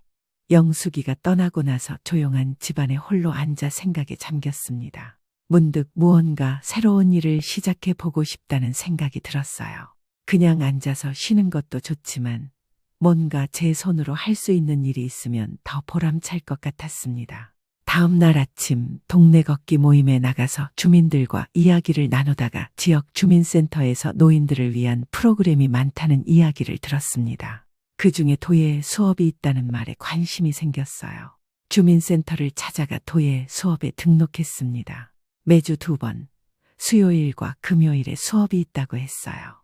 오랜만에 뭔가 배운다는 생각에 설렜습니다. 첫 수업날 긴장된 마음으로 주민센터에 갔습니다. 비슷한 연령대의 사람들이 여럿 모여 있었어요. 강사는 40대 중반으로 보이는 여성이었습니다. 도예의 수업은 생각보다 재미있었습니다. 흙을 만지며 형태를 만들어가는 것이 마음을 안정시켜 주었어요. 서툴렀지만 작은 그릇 하나를 완성했을 때의 성취감은 말로 표현할 수 없었습니다. 집에 돌아오니 남편이 반갑게 맞아주었습니다. 제가 만든 작은 그릇을 보여주자 남편은 마치 보물을 본 것처럼 감탄했어요. 우와, 이걸 당신이 만들었다고? 대단한데. 뭐가 대단해. 아직 많이 서툴러. 아니야, 정말 잘 만들었어. 이제 우리 집은 도예가의 작품으로 가득 차겠구만. 남편의 칭찬에 웃음이 나왔습니다. 이렇게 서로를 응원하며 살아가는 일상이 얼마나 소중한지 다시 한번 느꼈어요. 그렇게 2달이 지났습니다. 도예 수업은 계속되었고 이제는 꽤 그럴듯한 작품들도 만들 수 있게 되었어요. 동네 걷기 모임에서도 친구들이 생겼고 주민센터에서 하는 다른 활동들에도 참여하기 시작했습니다. 어느 날 다시 변호사에게서 전화가 왔습니다. 장미자님, 아들분이 또 찾아왔습니다. 이번에는 편지를 전해달라고 하더군요. 편지요? 네, 제가 우편으로 보내드렸습니다. 곧 받으실 거예요. 그날 오후 정말로 편지가 도착했습니다. 봉투를 열어보니 아들의 글씨체가 보였어요. 한참을 망설이다가 편지를 읽기 시작했습니다. 편지에는 아들의 진심 어린 사과와 후회가 담겨 있었습니다. 이혼했다는 사실, 회사에서 지방으로 발령받아 새로운 시작을 하고 있다는 내용, 그리고 언젠가 용서받을 수 있기를 바란다는 마음이 적혀 있었어요. 편지를 읽고 나서도 한동안 마음이 복잡했습니다. 남편에게 편지 내용을 이야기하자 영호도 깊은 생각에 잠겼어요. 어떻게 생각해? 잘 모르겠어. 진심인지 아닌지. 시간을 두고 지켜보는 게 좋겠지. 서두를 필요는 없어. 남편의 말에 동의했습니다. 아직은 아들과의 관계를 회복할 준비가 되지 않았어요. 더 많은 시간이 필요했습니다. 아들에게 간단한 답장을 보냈습니다. 태준아, 편지 받았다. 아직은 시간이 필요하구나. 네 결정을 존중한다. 건강하게 지내거라. 그 이상의 감정은 담지 않았어요. 아직은 조심스러웠습니다. 계절이 바뀌어 겨울이 찾아왔습니다. 바닷가는 더욱 쓸쓸해졌지만 그 속에서도 나름의 아름다움이 있었어요. 창밖으로 보이는 겨울 바다는 고요하면서도 힘이 있었습니다. 도예 수업을 시작한 지 6개월이 지났습니다. 그동안 꾸준히 실력이 늘어 이제는 간단한 접시와 작은 화병도 만들 수 있게 되었어요. 매주 2번의 수업이 제 일상에 활력을 불어넣었습니다. 강사는 제 작품이 꾸준히 발전하고 있다며 칭찬해 주었어요. 다른 수강생들과도 친해져서 서로의 작품에 대해 의견을 나누는 재미도 있었습니다. 그러던 어느 날 강사가 수업이 끝난 후 저에게 말을 걸었어요. 장미자님, 요즘 많이 발전하셨어요. 6개월 후에 주민센터에서 실버 아티스트 전시회를 할 예정인데 준비해보시면 어떨까요? 꼭 전문가 수준이 아니어도 괜찮아요. 시니어분들의 열정과 성장을 보여주는 전시니까요. 처음에는 부끄러워 망설였지만 새로운 도전이라는 생각에 용기를 내어 참여하기로 했습니다. 6개월 동안 전시회를 위한 작품을 준비한다는 목표가 생기니 도예에 더 열정을 쏟게 되었어요. 내 아내가 이렇게 예술가가 될 줄이야. 무슨 예술가야. 그냥 취미로 하는 거지. 아니야, 당신 정말 재능이 있어. 남편의 과찬에 부끄러우면서도 기쁜 마음이 들었습니다. 이렇게 서로를 응원하며 사는 것이 얼마나 행복한지 모릅니다. 우리 동네 주민센터에서 개최된 실버 아티스트 전시회는 작지만 따뜻한 행사였습니다. 1년 동안 열심히 준비한 작품들이 전시되었고 지역 신문에도 소개되었어요. 전시회 마지막 날 예상치 못한 손님이 찾아왔습니다. 아들 태준이었어요. 마지막 답장 이후 거의 1년 만의 만남이었습니다. 갑작스러운 방문에 놀랐지만 이상하게도 분노나 거부감은 들지 않았습니다. 어머니, 정말 멋진 작품들이에요. 지역 신문에서 전시회 소식을 보고 찾아왔어요. 태준아, 제가 여기 온 것이 불편하시면 바로 돌아갈게요. 그냥 어머니가 어떻게 지내시는지 보고 싶었어요. 아들의 모습이 많이 변해 있었습니다. 예전에 자신감 넘치던 모습이 아니라 겸손하고 조심스러운 태도였어요. 눈빛도 달라져 있었습니다. 점심은 먹었니? 아니요. 그럼 같이 먹자. 이야기도 좀 하고. 간단한 식당에서 점심을 먹으며 아들과 대화를 나눴습니다. 그동안의 일들, 이혼 과정, 새로운 직장에서의 생활 등을 들었어요. 아들은 자신의 잘못을 인정하고 깊이 반성하는 모습이었습니다. 어머니, 정말 죄송합니다. 제가 얼마나 어리석었는지, 그리고 혜진이에게 얼마나 휘둘렸는지 이제야 깨달았어요. 사람은 누구나 실수를 해. 중요한 건 그 실수를 인정하고 바로잡으려는 노력이야. 제가 용서받을 수 있을까요? 시간이 필요해. 태준아, 상처가 아물려면 시간이 필요한 것처럼. 아들과 헤어질 때 완전한 화해는 아니었지만 작은 시작이 이루어진 것 같았습니다. 집으로 돌아와 남편에게 아들을 만난 이야기를 전했어요. 잘했어. 너무 서두를 필요는 없어. 천천히 조금씩 관계를 회복해 나가면 돼. 그래. 아직은 조심스럽지만 언젠가는. 그날 밤 테라스에 앉아 별이 빛나는 하늘을 바라봤습니다. 70년을 살아오면서 이렇게 평화로운 순간이 있었나 싶었어요. 다음 날 아침 평소처럼 바다로 산책을 나갔습니다. 햇살이 바다 위로 반짝이는 모습이 아름다웠어요. 바다를 바라보며 생각했습니다. 아마도 이것이 인생의 진정한 의미가 아닐까. 자신을 사랑하고 자신의 행복을 찾아가는 여정. 늦게 깨달았지만 이제라도 알게 되어 다행이라는 생각이 들었어요. 집으로 돌아오는 길, 도예의 수업에서 만든 작품들이 전시된 작은 갤러리 앞을 지나갔습니다. 창문에 비친 제 모습을 바라보니 예전과는 다른 자신감 있는 표정이 보였어요. 더 이상 할망구가 아닌 당당한 예술가로 서 있는 저 자신을 발견했습니다. 남편과 함께 저녁을 준비하며 오늘 있었던 일들을 이야기했습니다. 남편은 언제나처럼 제 말에 귀 기울여 주었어요. 함께 웃고 함께 생각을 나누는 이 소소한 일상이 얼마나 소중한지 새삼 느꼈습니다. 여보, 난 당신이 참 자랑스러워. 이렇게 멋지게 새 출발을 하다니. 당신이 있어서 가능했어. 항상 내 편이 되어줘서 고마워. 앞으로도 계속 함께 멋진 인생 만들어가자. 창밖으로 별이 빛나는 밤하늘을 바라보며 생각했습니다. 인생은 끝없는 여정이고 언제든 새로운 시작이 가능하다는 것을 저는 이제 알았습니다. 진정한 행복은 화려한 겉모습이나 남의 인정에 있는 것이 아니라 스스로를 사랑하고 자신의 삶의 책임을 지는 데 있다는 것을. 비록 쉽지 않은 과정이었지만 그 과정을 통해 더 강해지고 지혜로워졌습니다. 바다가 보이는 이 작은 집에서 제 남은 인생은 계속될 것입니다. 때로는 파도처럼 거칠게, 때로는 잔잔한 물결처럼 평화롭게. 하지만 이제는 제가 그 인생의 방향을 스스로 정할 수 있다는 것이 가장 큰 자유이자 행복입니다. 오늘 사연의 주인공은 72세 박순자 씨입니다. 박 씨는 이제는 정말 마음이 편안합니다. 그런 박 씨에게는 사실 얼마 전까지 며느리가 몰래 준비했던 계획을 알고 속 끓는 속사정이 있었죠. 도대체 박 씨에게 무슨 사연이 있었던 걸까요? 새벽 5시, 아직 어둠이 채 가시지 않은 시간이었습니다. 박순자는 조심스럽게 방문을 열고 나왔죠. 발소리조차 내지 않으려 슬리퍼도 손에 들고 맨발로 거실을 가로질렀습니다. 목이 말라 물 한 잔을 마시려는 것뿐인데도 온 신경이 곤두섰어요. 부엌에 도착해 조심스럽게 정수기 버튼을 눌렀습니다. 물 떨어지는 소리마저 조심스러웠죠. 40평 아파트. 분명 제 이름으로 된 집인데 왜 이렇게 남의 집처럼 느껴질까요? 한숨이 절로 나왔습니다. 그때였습니다. 안방 문이 벌컥 열리더니 며느리 연희가 나타났어요. 잔뜩 찌푸린 얼굴로 말이죠. 어머니, 또 발소리 때문에 잠 깼어요. 몇 번을 말씀드려야 하나요? 미안해. 목이 말라서. 정말 예민한 시기인데 중요한 프레젠테이션이 있다고 했잖아요. 며느리는 짜증스럽게 한숨을 내쉬며 다시 방으로 들어갔습니다. 박순자는 물컵을 든 채 멍하니 서 있었죠. 언제부터였을까요?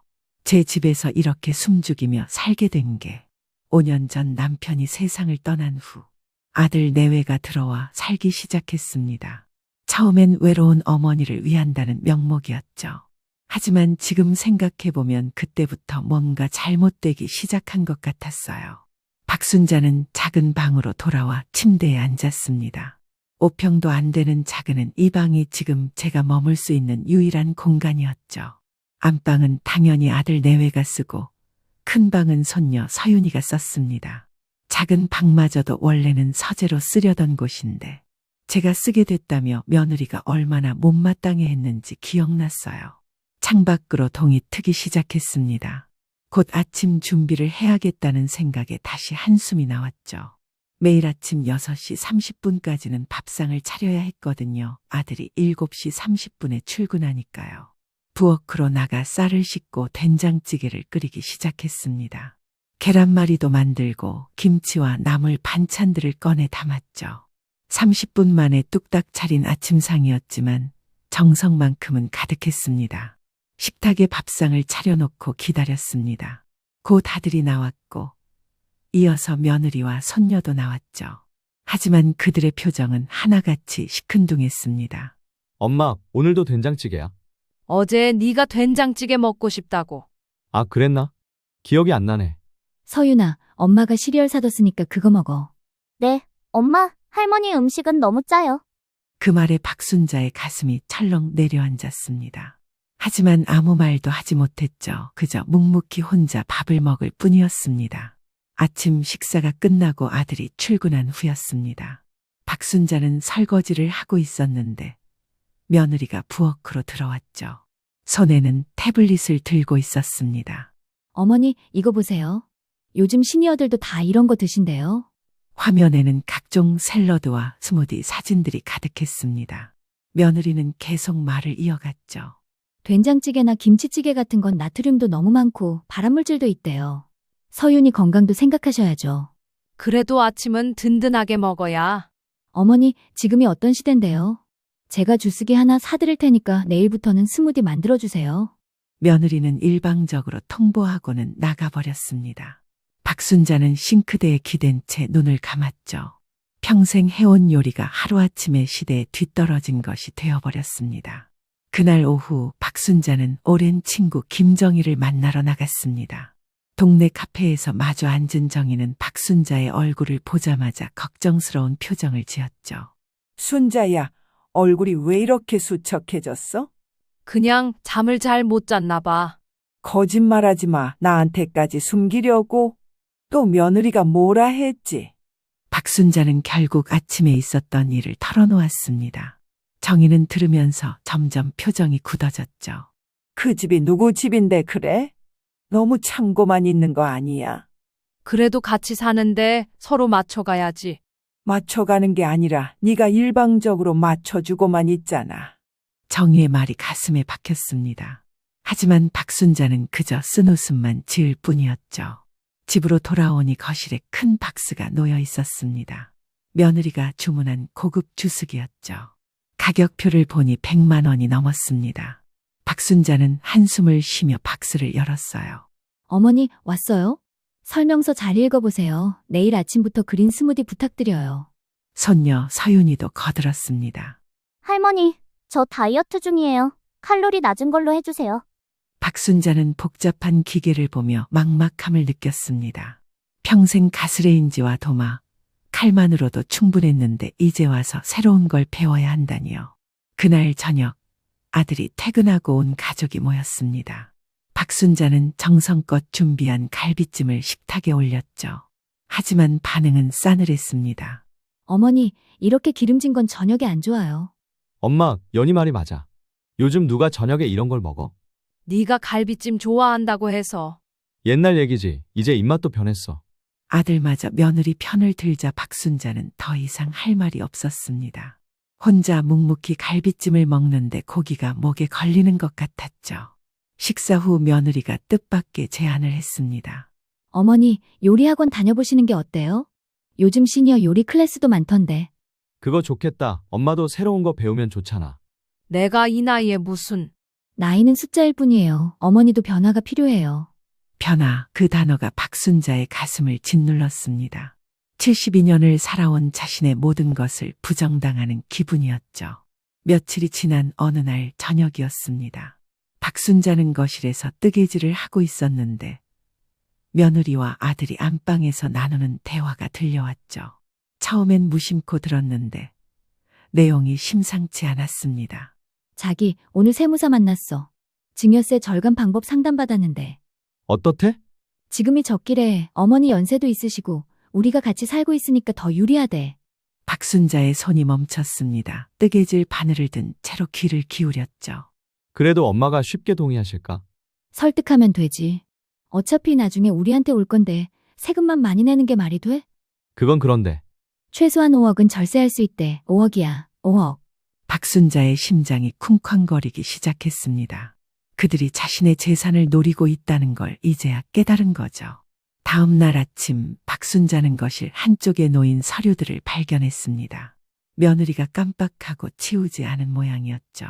조심스럽게 들춰보니 부동산 증여 관련 서류들이었습니다. 심지어 이미 세무사와 상담한 내용이 자세히 적혀 있었어요. 박순자 여사 소유 동작구 아파트, 생전 증여 시 절세 효과 극대화 방안, 가족 간 증여 특례 활용법. 박순자는 손이 떨렸습니다. 언제 자신의 재산을 이렇게 세세하게 조사했을까요? 그때 며느리가 부엌에서 나왔습니다. 박순자는 황급히 서류를 내려놓았지만 며느리의 눈빛이 날카로워졌죠. 어머니, 뭘 보고 계세요? 아니, 그냥 여기 서류가 있길래. 아, 그거요? 세무 상담 받은 건데요. 어머니도 아셔야 할 것 같아서. 며느리는 태연하게 서류를 집어들었습니다. 그리고는 도리어 박순자 앞에 앉았죠. 어머니, 이참에 진지하게 얘기 좀 해요. 요즘 증여세가 얼마나 많은지 아세요? 글쎄, 어머니가 돌아가시면 우리가 낼 상속세가 5억이 넘어요. 5억을 그냥 국가에 바치는 거예요. 연희야, 갑자기 그런 얘기를. 갑자기가 아니에요. 어머니도 이제 아셔야 해요. 우리가 왜 같이 사는지. 그 말에 박순자는 온몸이 차가워지는 걸 느꼈습니다. 왜 같이 사는지라니요. 외로운 어머니를 위해서가 아니었단 말인가요? 그래서 어쩌자는 거니? 간단해요. 지금 저희한테 증여하시면 세금을 확 줄일 수 있어요. 어차피 나중에 물려주실 거잖아요. 내가 아직 살아있는데. 어머니, 현실적으로 생각하세요. 어머니 연세에 언제까지 이 큰 집을 혼자 관리하실 거예요? 아들도 거들었습니다. 엄마, 연희 말도 일리가 있어. 우리를 위해서가 아니라 엄마를 위해서야. 박순자는 아들의 얼굴을 뚫어지게 바라봤습니다. 언제부터 이렇게 됐을까요? 자신이 낳고 기른 아들이 이렇게 낯선 사람처럼 느껴진 건. 생각해 볼게. 그 말만 남기고 박순자는 자리에서 일어났습니다. 작은 방으로 들어가 문을 닫았죠. 등 뒤에서 며느리의 짜증 섞인 한숨 소리가 들렸습니다. 저렇게 고집만 부리시니. 천천히 설득하자. 억지로 하면 안 돼. 천천히? 우리가 시간이 많은 줄 알아? 회사에서도 자금이 필요한데. 박순자는 문에 기대어 눈을 감았습니다. 이제 그들의 본심을 확실히 알게 됐죠. 자신은 그저 재산을 가진 거추장스러운 존재일 뿐이었습니다. 그날 밤 박순자는 한숨도 잠들지 못했습니다. 며느리가 두고 간 서류들이 자꾸 눈앞에 아른거렸죠. 5억 절세, 생전 증여, 가족 간 특례. 이대로 가면 정말로 집을 빼앗길지도 모른다는 불안감이 엄습했습니다. 하지만 어떻게 해야 할지 막막하기만 했죠. 혼자서는 감당하기 어려운 싸움이 시작된 것 같았습니다. 새벽녘에야 겨우 선잠에 들었는데 또다시 발소리를 조심해야 한다는 생각에 잠이 확 깼습니다. 내 집에서 이렇게 숨죽이며 사는 것도, 이제는 재산마저 빼앗기려 하는 것도 모든 게 악몽 같았죠. 하지만 박순자는 알고 있었습니다. 이건 시작에 불과하다는 것을, 앞으로 더 큰 압박이 기다리고 있을 거라는 것을 말이죠. 증여 이야기가 나온 지 일주일이 지났습니다. 박순자는 그동안 한 번도 그 이야기를 꺼내지 않았죠. 하지만 집안 분위기는 눈에 띄게 차가워졌습니다. 특히 며느리의 태도가 더욱 노골적으로 변했어요. 토요일 오전 박순자가 거실에서 TV를 보고 있을 때였습니다. 며느리가 전화를 받으며 거실로 나왔죠. 언니? 오늘 점심? 좋지, 어디서 볼까? 박순자는 TV 소리를 낮추고 조용히 앉아 있었습니다. 며느리는 아랑곳하지 않고 통화를 이어갔죠. 강남역 그 이탈리안 레스토랑. 오케이, 진우 씨랑 서윤이도 데리고 갈게. 전화를 끄는 며느리가 안방으로 들어가더니 큰 소리로 말했습니다. 자기, 오늘 점심 언니네 가족이랑 외식하기로 했어. 서윤이도 데리고 가자. 그래? 좋지. 엄마는? 어머니는 집에서 쉬시는 게 나을 것 같은데. 시끄러운 데 가시면 피곤하실 거야. 박순자의 가슴이 쿵 내려앉았습니다. 대놓고 자신만 빼고 가겠다는 거였죠. 아들이 나와서라도 함께 가자고 할 줄 알았는데. 엄마, 우리 점심 약속 있어서 나갔다 올게. 그래, 잘 다녀와. 아들은 그렇게 간단히 인사만 하고 나가버렸습니다.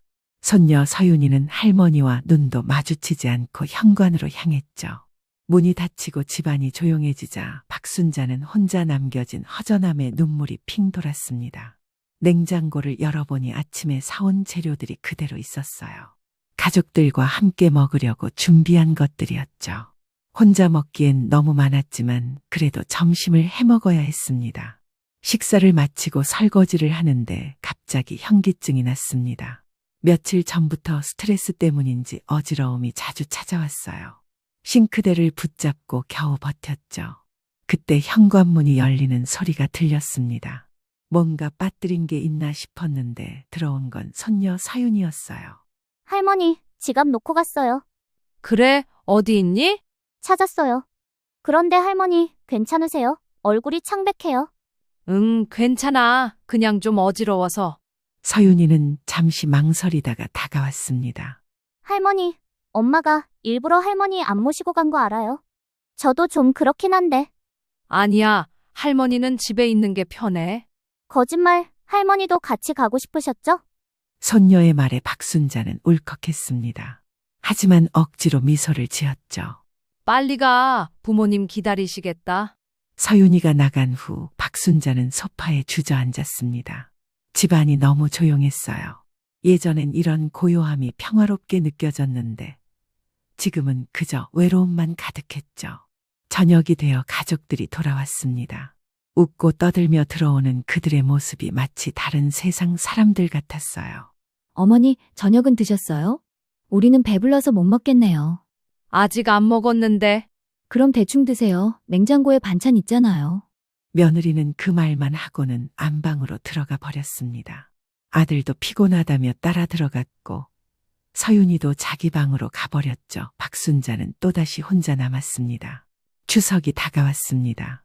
박순자는 명절 준비를 위해 새벽부터 일어나 장을 보러 나갔죠. 비록 가족들이 자신을 무시하더라도 명절만큼은 제대로 준비하고 싶었습니다. 무거운 장바구니를 들고 집에 돌아오니 며느리가 거실에서 전화 통화를 하고 있었어요.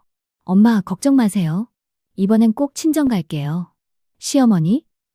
일단 음식은 하신대요. 박순자는 없는 사람 취급당하는 기분에 속이 쓰렸습니다. 하지만 묵묵히 부엌으로 가서 장본 물건들을 정리했죠. 명절 전날 박순자는 하루 종일 부엌에서 음식을 준비했습니다. 전을 부치고 나물을 무치고 갈비찜을 하고 허리가 끊어질 것 같았지만 쉴 수가 없었어요. 어머니, 전 냄새 때문에 머리 아파요. 환기 좀 시키면서 하세요. 엄마, 너무 많이 하는 거 아니야? 우리 다 못 먹어. 가족들은 도와주기는커녕 불평만 늘어놓았습니다. 박순자는 그저 알았어라고만 대답했죠. 추석 당일 아침 차례상을 차리는 것도 박순자 혼자였습니다.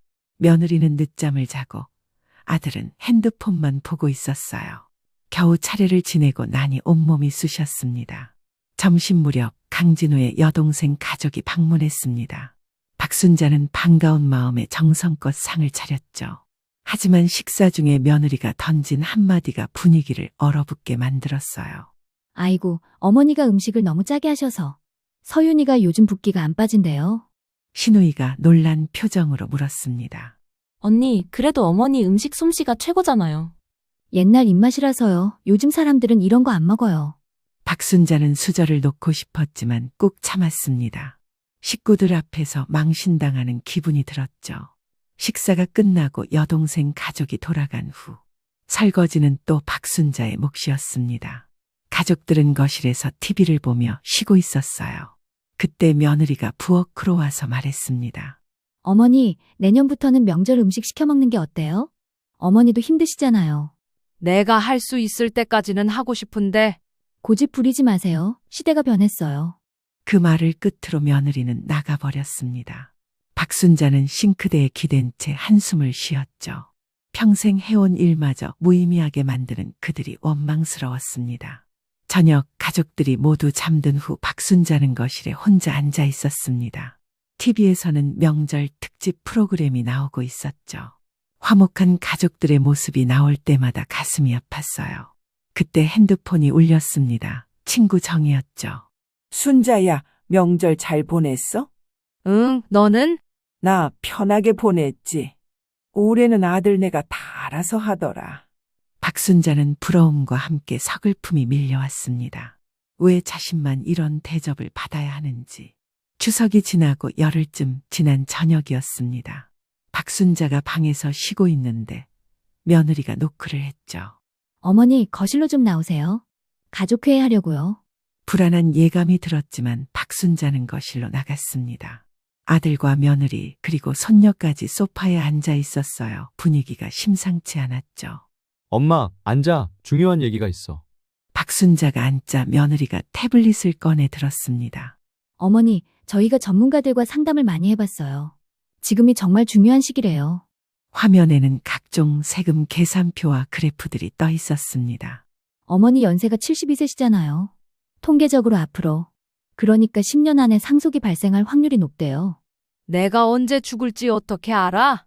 엄마, 그게 아니라 준비를 해야 한다는 거야. 맞아요. 지금 증여하면 5억 이상 절세가 가능한데 시간이 지날수록 효과가 떨어져요. 며느리는 준비한 서류들을 하나씩 펼쳐 보였습니다. 이미 세무사, 변호사와 다 상담을 끝낸 상태였죠. 너희들이 내 허락도 없이. 어머니를 위한 거예요. 5억이면 서윤이 유학도 보낼 수 있고 저희 노후 준비도 할 수 있어요. 할머니, 저 정말 유학 가고 싶어요. 손녀까지 가세하자 박순자는 배신감에 몸이 떨렸습니다. 이 집은 내가 평생 피땀 흘려 마련한 거야. 너희 아버지랑 같이. 알아. 엄마, 그래서 우리 가족한테 물려주는 거잖아. 어머니, 감정적으로 생각하지 마세요. 이건 합리적인 선택이에요. 합리적? 내가 아직 멀쩡히 살아있는데. 어머니, 혹시 저희를 못 믿으세요? 가족인데? 그 가족이라는 단어가 비수처럼 날아와 박혔습니다. 가족이라면서 왜 이렇게 대하는 걸까요? 엄마, 우리가 5년 동안 같이 살면서 엄마 돌봐드리지 않았어? 돌봐준 거라고? 내가 밥 해주고 청소하고 빨래하고 누가 누굴 돌봐준 거니? 분위기가 싸늘해졌습니다. 며느리의 표정이 굳어졌죠. 어머니, 그렇게 말씀하시면 서운하죠. 저희가 없었으면 어머니 혼자 이 큰 집에서 어떻게 사셨겠어요? 혼자서도 잘 살 수 있어. 목소리가 커지자 아들이 말렸습니다. 엄마, 흥분하지 마. 건강에 안 좋아. 맞아요, 어머니. 요즘 자주 어지러워하시잖아요. 혹시 치매 초기 증상일 수도 있대요. 박순자는 소스라치게 놀랐습니다. 치매라니요? 뭐, 내가 치매? 그래서 판단력이 있으실 때 정리하는 게 중요해요. 나중에 후회하지 마시고요. 박순자는 너무 어이가 없어서 말이 나오지 않았습니다. 자신을 치매 환자 취급하며 재산을 빼앗으려는 그들의 속셈이 너무나 뻔히 보였죠. 됐어. 더는 듣고 싶지 않아. 박순자가 일어서려 하자 며느리가 날카롭게 말했습니다. 어머니, 도망가지 마세요. 이건 피할 수 없는 문제예요. 엄마, 일주일만 시간을 줄게. 잘 생각해봐. 생각할 것도 없어, 안 해. 그럼 저희도 방법이 있어요. 법적으로도. 그 위협적인 말투에 박순자는 온몸이 차가워졌습니다. 하지만 꿋꿋이 말했죠. 맘대로 해봐. 내가 두고 볼 것 같아? 그 말을 남기고 박순자는 비틀거리며 방으로 들어갔습니다. 문을 닫고 나니 다리에 힘이 풀렸어요. 침대에 주저앉아 가슴을 쓸어내렸죠. 문 밖에서 며느리의 짜증 섞인 목소리가 들렸습니다. 저 고집 좀 봐. 좋게 얘기해도 안 통해. 천천히 설득하자고 했잖아. 천천히? 우리 회사 상황 알잖아. 투자금 마련 못하면. 그들의 대화가 멀어져 갔습니다. 박순자는 침대에 누워 천장을 바라봤어요. 이제 정말 심각한 상황이 됐다는 걸 알았습니다. 법적으로까지 나온다면 혼자서는 막을 수 없을지도 모른다는 두려움이 엄습했죠. 하지만 한 가지는 확실했습니다. 절대로 그들의 요구에 굴복하지 않을 거라는 것. 이 집은 남편과 함께 일궈온 삶의 전부였으니까요. 가족회의가 있은 지 사흘째 되는 날 아침이었습니다. 박순자는 평소보다 일찍 일어나 화장실로 향했죠. 며느리가 출근 준비로 바쁜 시간이라 조심스럽게 움직였습니다. 화장실 문을 열려는 순간 안에서 며느리의 목소리가 들렸어요. 전화 통화 중인 것 같았죠. 네, 선생님, 서류는 다 준비했어요. 노인성 건망증이 심하다고 써주시면 될 것 같아요. 박순자는 숨을 죽였습니다. 노인성 건망증이라니 대체 무슨 이야기를 하는 걸까요? 아니요, 치매 진단은 너무 센 것 같고요. 일단 인지능력 저하 정도로. 네, 맞아요. 성년후견 신청할 때 필요하다고 들었어요. 성년후견이라는 단어에 박순자의 온몸이 얼어붙었습니다. 법적으로 자신의 행위 능력을 제한하려는 계획이었던 거죠. 화장실 문이 열리고 며느리가 나왔습니다. 박순자와 마주친 며느리의 얼굴이 순간 굳었다가 이내 태연한 표정을 지었어요. 어머니, 일찍 일어나셨네요? 화장실 좀. 아, 네, 저 다 썼어요. 며느리는 황급히 안방으로 들어갔습니다. 박순자는 화장실에 들어가 변기 뚜껑을 내리고 앉았죠. 다리가 후들거려 서 있을 수가 없었습니다. 방금 들은 내용이 머릿속을 맴돌았어요. 병원과 짜고 거짓 진단서를 만들려는 거였습니다. 자신을 정신적으로 문제가 있는 사람으로 만들어 재산을 빼앗으려는. 화장실에서 나온 박순자는 부엌으로 가다가 멈췄습니다. 거실 휴지통에 구겨진 종이가 보였거든요. 평소 같으면 그냥 지나쳤을 텐데 오늘은 왠지 확인해보고 싶었죠. 조심스럽게 종이를 펴보니 병원 상담 예약 확인서였습니다. 신경정신과 노인 상담 클리닉이라는 글자가 선명했죠. 예약자명은 최연희, 상담 대상자는 박순자. 하지만 자신은 동의한 적이 없었습니다. 손이 떨렸습니다. 며느리가 자신도 모르게 병원 예약을 해놓은 거였어요. 날짜를 보니 바로 내일이었죠. 박순자는 서둘러 그 종이를 주머니에 넣었습니다. 그리고 아무 일 없었다는 듯 아침 준비를 시작했어요. 하지만 머릿속은 복잡했죠. 어떻게 대처해야 할까? 아침 식사 시간, 며느리가 밝은 표정으로 말했습니다. 어머니, 내일 병원 가시는 거 잊지 마세요. 병원? 무슨 병원? 건강검진이요. 제가 예약해드렸잖아요. 어머니 연세에는 정기검진이 중요해요. 맞아. 엄마 꼭 가야 해. 우리가 같이 갈게. 박순자는 속으로 냉소했습니다. 건강검진이라니 거짓말도 참 그럴듯하게 하는군요. 내일은 약속이 있어서. 어머니, 건강보다 중요한 약속이 어디 있어요? 꼭 가셔야 해요. 그 단호한 말투에 박순자는 더 이상 거부하기 어려웠습니다. 일단 알았다고 대답했죠. 그날 오후 박순자는 며느리가 회사에 가고 집이 조용해지자 서둘러 외출 준비를 했습니다. 친구 김정희를 만나야 했어요. 이 상황을 혼자 감당하기엔 너무 벅찼거든요. 약속 장소인 찻집에 도착하니 정희가 먼저 와 있었습니다. 순자야, 전화로 급하다고 해서 놀랐어. 무슨 일이야? 박순자는 오늘 아침에 있었던 일을 자세히 설명했습니다. 진료 예약서도 보여줬죠. 정희의 얼굴이 점점 굳어졌어요. 이건 정말 심각한 일이야. 성년후견 제도를 악용하려는 거잖아. 성년후견이 뭔데? 쉽게 말하면 정신적으로 판단 능력이 부족한 사람을 위해 후견인을 정하는 제도야. 문제는 이게 악용되면. 정희는 잠시 말을 멈췄다가 이어갔습니다.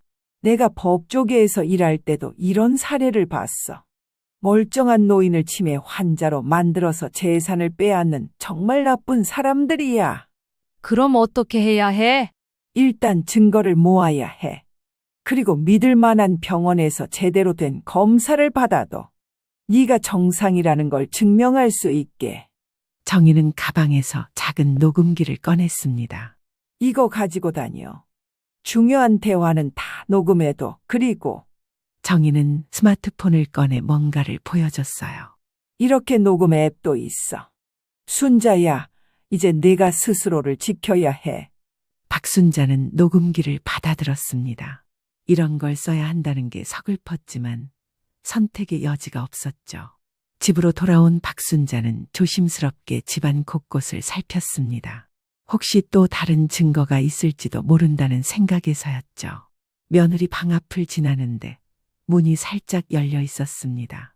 평소엔 항상 잠겨 있었는데 박순자는 망설이다가 조심스럽게 안을 들여다봤어요. 책상 위에 서류 뭉치가 놓여 있었습니다. 그중에 부동산 담보대출 상담이라는 제목이 보였죠. 자세히 보니 이 아파트를 담보로 대출을 알아본 내용이었습니다. 박순자는 재빨리 스마트폰으로 사진을 찍었습니다. 정희가 가르쳐준 대로였죠. 그때 현관문 열리는 소리가 들렸어요. 서윤이가 학교에서 돌아온 것 같았습니다. 박순자는 서둘러 방을 나와 부엌으로 갔습니다. 가슴이 두근거렸지만 태어난 척했죠.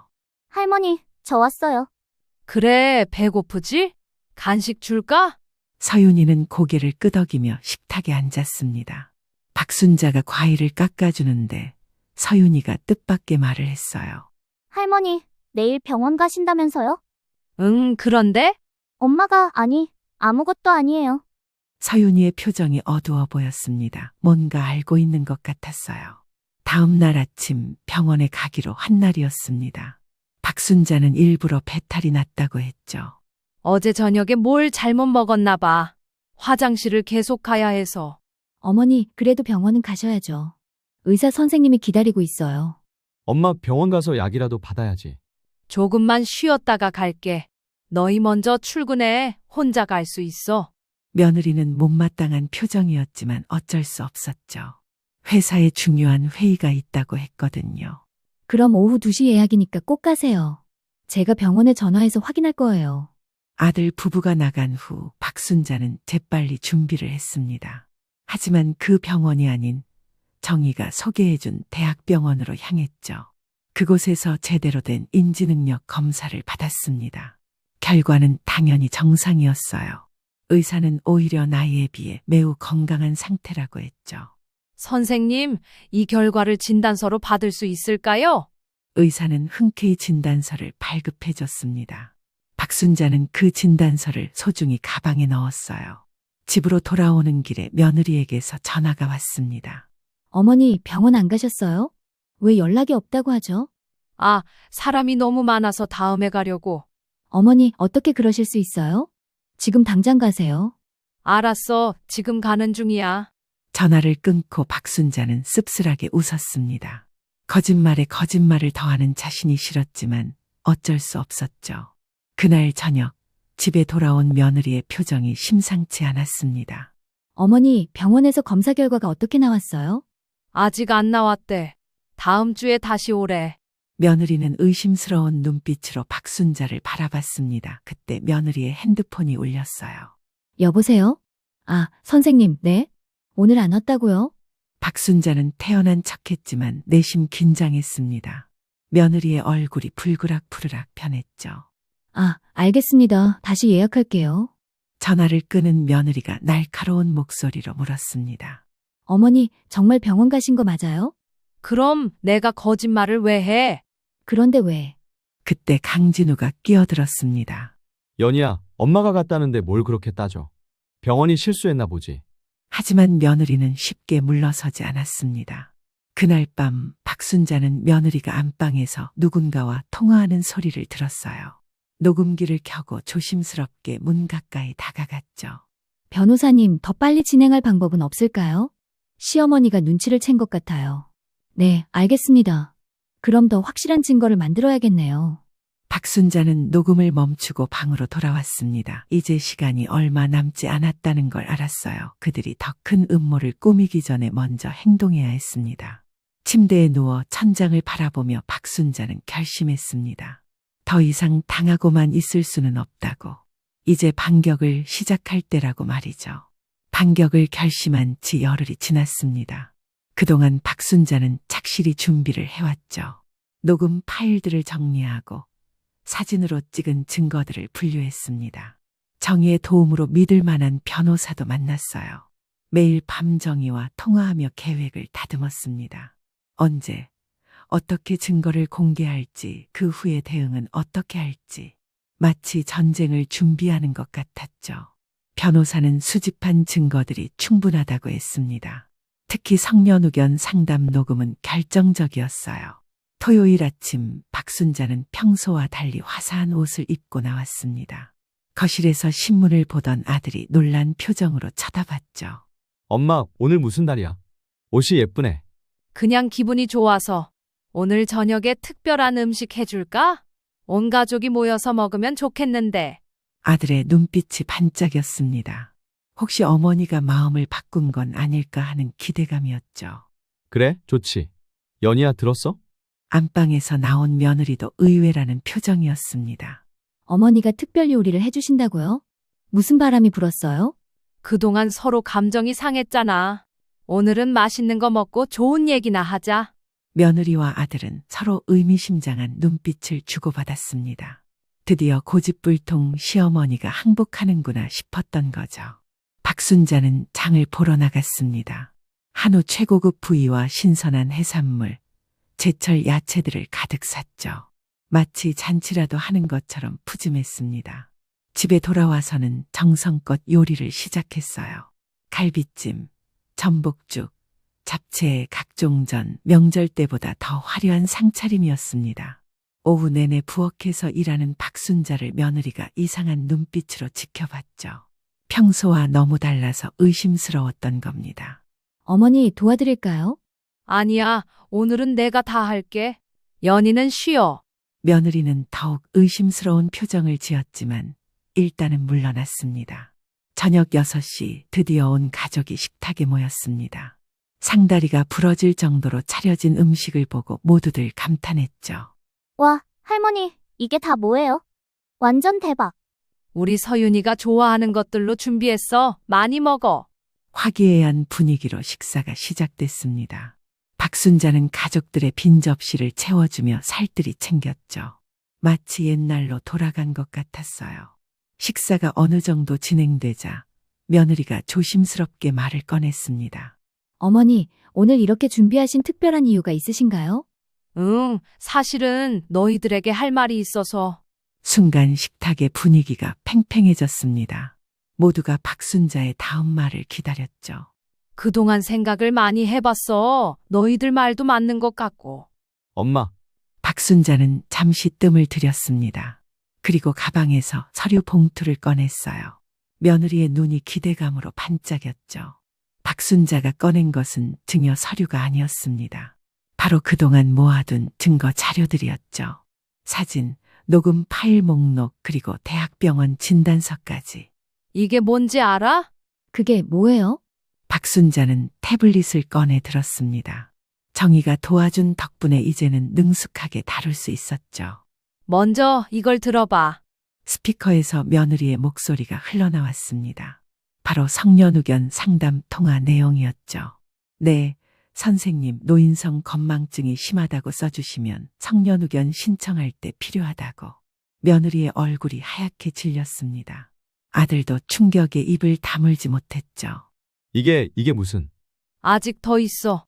다음은 며느리가 친정엄마와 통화한 내용이었습니다. 조금만 더 압박하면 포기할 거예요. 요양원 알아봐 둔 곳도 있어요. 엄마, 이게 정말이야? 손녀의 떨리는 목소리에 며느리는 아무 대답도 하지 못했습니다. 박순자는 차분하게 서류를 하나씩 펼쳐 보였어요.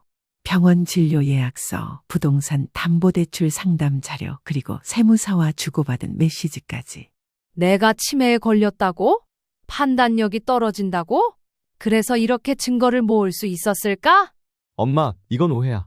우리가 엄마를 위해서. 날 요양원에 보내는 게 날 위한 거니?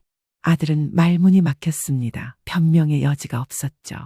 박순자는 마지막으로 대학병원 진단서를 보여줬습니다. 여기 봐. 내 인지 능력은 완전히 정상이야. 오히려 내 나이대 평균보다 훨씬 좋대. 어머니, 저희가 잘못했어요. 하지만 정말 나쁜 의도는? 나쁜 의도가 아니면 뭐니? 멀쩡한 사람을 정신병자로 만들려고 한 게. 박순자의 목소리가 높아졌습니다. 그동안 쌓였던 분노가 터져나왔죠. 내가 그렇게 만만해 보였니?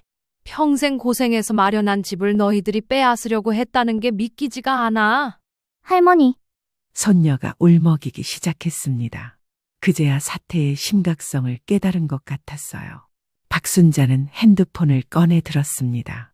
이 모든 자료는 이미 변호사님께 전달했어. 필요하면 언제든 법적 대응을 할 수 있다고 하시더라. 며느리가 갑자기 무릎을 꿇었습니다. 그리고는 눈물을 흘리기 시작했죠. 어머니, 정말 죄송해요. 제가 미쳤었나 봐요. 회사 사정이 어려워서 정신이 없었어요. 엄마, 우리가 정말 잘못했어. 용서해줘. 아들도 어머니 앞에 무릎을 꿇었습니다. 하지만 박순자의 표정은 차가웠어요. 이제 와서 무릎 꿇는다고 용서가 되니? 너희들이 나한테 한 짓을 생각해봐. 어머니, 제발 한 번만 용서해 주세요. 다시는 이런 일 없을 거예요. 박순자는 한참을 그들을 내려다봤습니다. 그리고 단호하게 말했죠. 일주일 줄게. 그 안에 이 집에서 나가. 엄마, 이건 통보야. 더 이상 너희들과 한 지붕 아래 살 수 없어. 어머니, 그럼 저희가 어디로 가요? 서윤이 학교도 있고. 그건 너희가 알아서 할 일이지. 평생 남의 집에서 살 순 없잖아. 할머니, 저는 할머니랑 살고 싶어요. 손녀의 말에 박순자의 마음이 흔들렸지만 결심을 바꿀 순 없었습니다. 서윤아, 넌 부모님 따라가야지. 하지만 언제든 놀러 오렴. 박순자는 다시 서류를 들어보였습니다.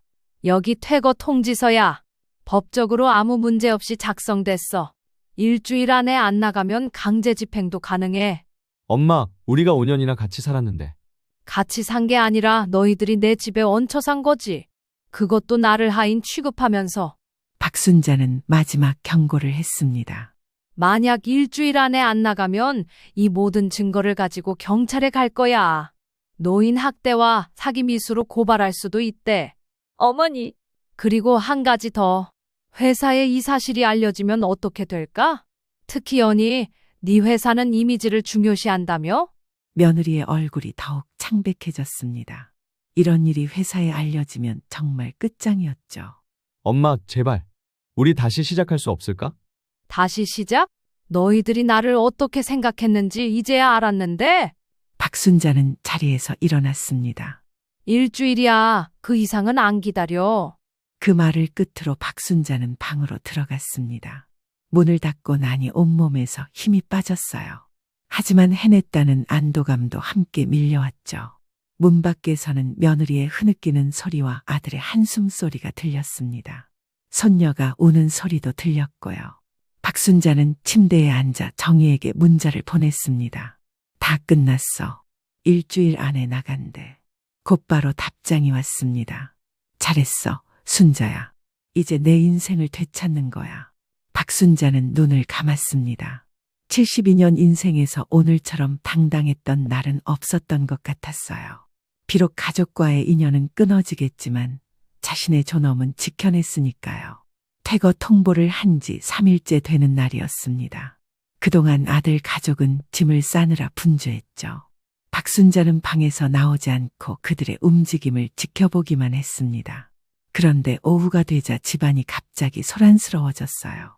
며느리가 울면서 전화 통화를 하고 있었습니다. 아빠, 어떻게 이럴 수가 있어요? 딸이 이렇게 힘든데. 박순자는 방문을 살짝 열고 귀를 기울였습니다. 무슨 일이 생긴 것 같았어요. 회사의 소문이 다 퍼졌대요. 시어머니 학대하려 했다고 인사팀에서 조사한대요. 아, 그것이었군요. 박순자는 짐작했습니다. 아마도 회사 동료 중 누군가가 이 동네에 살고 있었나 봅니다. 소문이란 게 원래 빠른 법이죠.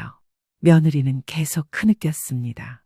친정아버지도 차가운 반응인 모양이었어요. 엄마도 그래요? 창피해서 얼굴을 못 들겠다고요?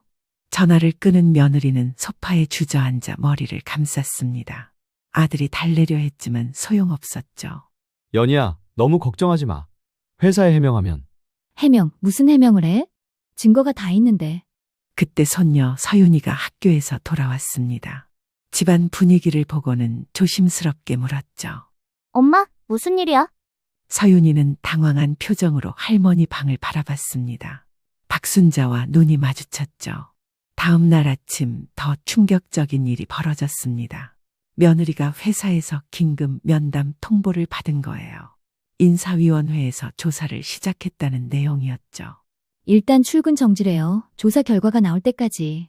이게 다 당신 엄마 때문이야. 연희야, 진정해. 아직 결정된 건 아니잖아. 결정 안 됐다고? 이미 다 퍼졌는데 내 커리어는 이제 끝이야. 아들도 지쳐 보였습니다. 회사에서도 눈치를 받고 있는 모양이었어요. 박순자는 거실로 나왔습니다. 며느리가 독한 눈빛으로 쏘아봤죠. 만족하세요? 제 인생을 망쳐놓고? 네가 스스로 망친 거야. 남 탓하지 마. 어머니가 진짜 무서운 분이네요. 이렇게까지 할 줄은 몰랐어요. 나도 몰랐어. 내 며느리가 날 요양원에 보내려 했을 줄은. 며느리는 더 이상 말하지 못하고 안방으로 들어가 버렸습니다. 문 닫는 소리가 요란했죠. 저녁이 되자 친정 부모님이 찾아왔습니다. 박순자에게 사과하러 온 것이었어요. 며느리의 어머니가 고개를 숙이며 말했습니다. 사돈, 정말 죄송합니다. 저희 딸이 큰 잘못을 했네요. 어떻게 사과드려야 할지. 박순자는 담담하게 대답했습니다. 사과는 됐어요.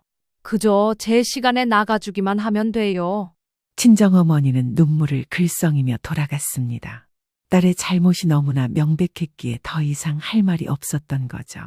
퇴거 기한이 이틀 남은 날, 아들이 박순자를 찾아왔습니다. 그동안 피하기만 했는데 이제야 제대로 대화를 하려는 것 같았어요. 엄마, 잠깐 얘기 좀 해요. 할 말 있으면 여기서 해. 아들은 거실 바닥에 무릎을 꿇고 앉았습니다. 그리고는 고개를 깊이 숙였죠. 엄마, 정말 죄송해요. 제가 너무 못났어요. 이제 와서. 알아요. 변명의 여지가 없다는 거. 하지만 엄마, 저도 몰랐어요. 연희가 그런 계획을 하고 있었는지. 박순자는 한숨을 쉬었습니다. 아들의 가장 큰 잘못은 바로 그거였죠. 아내의 잘못된 행동을 방관하고 동조했다는 것. 몰랐다고? 정말 몰랐니? 내가 작은 방에서 눈치 보며 사는 걸 보고도? 엄마가 새벽에 물 한 잔 마시는 것도 눈치 봐야 했어. 네가 정말 몰랐다고? 아들은 대답하지 못했습니다. 알면서도 모른 척했던 거죠. 엄마, 제가 정말 잘못했어요. 아들 자격이 없어요. 그래, 이제야 아는구나. 그때 손녀 서윤이가 다가왔습니다. 눈이 퉁퉁 부어 있었어요. 할머니, 저도 죄송해요. 그동안 할머니한테 너무 못되게 굴었어요. 서윤아. 할머니 음식이 짜다고 했잖아요. 사실은 정말 맛있었는데 엄마가 그렇게 말하라고 해서. 서윤이의 고백에 박순자는 가슴이 아팠습니다. 어린 손녀까지 이용한 며느리가 원망스러웠죠. 엄마, 한 번만 기회를 주면 안 될까요? 정말 새 사람이 될게요. 진우야, 넌 45살이야. 이제 독립해야 할 나이지. 하지만 엄마 혼자 계시면. 내가 언제 외롭다고 했니? 너희들이 있을 때가 더 외로웠어. 그 말에 아들은 눈물을 흘렸습니다. 어머니의 외로움을 이제야 이해한 것 같았어요. 엄마, 그래도 우리 가끔은 볼 수 있겠죠? 그건 나중에 생각해보자. 아들은 더 이상 말하지 못하고 일어났습니다. 무릎을 꿇고 있던 자리에는 눈물 자국이 남아 있었죠. 그날 밤 박순자는 아들이 쓴 편지를 발견했습니다. 방문 밑으로 밀어 넣은 것이었어요.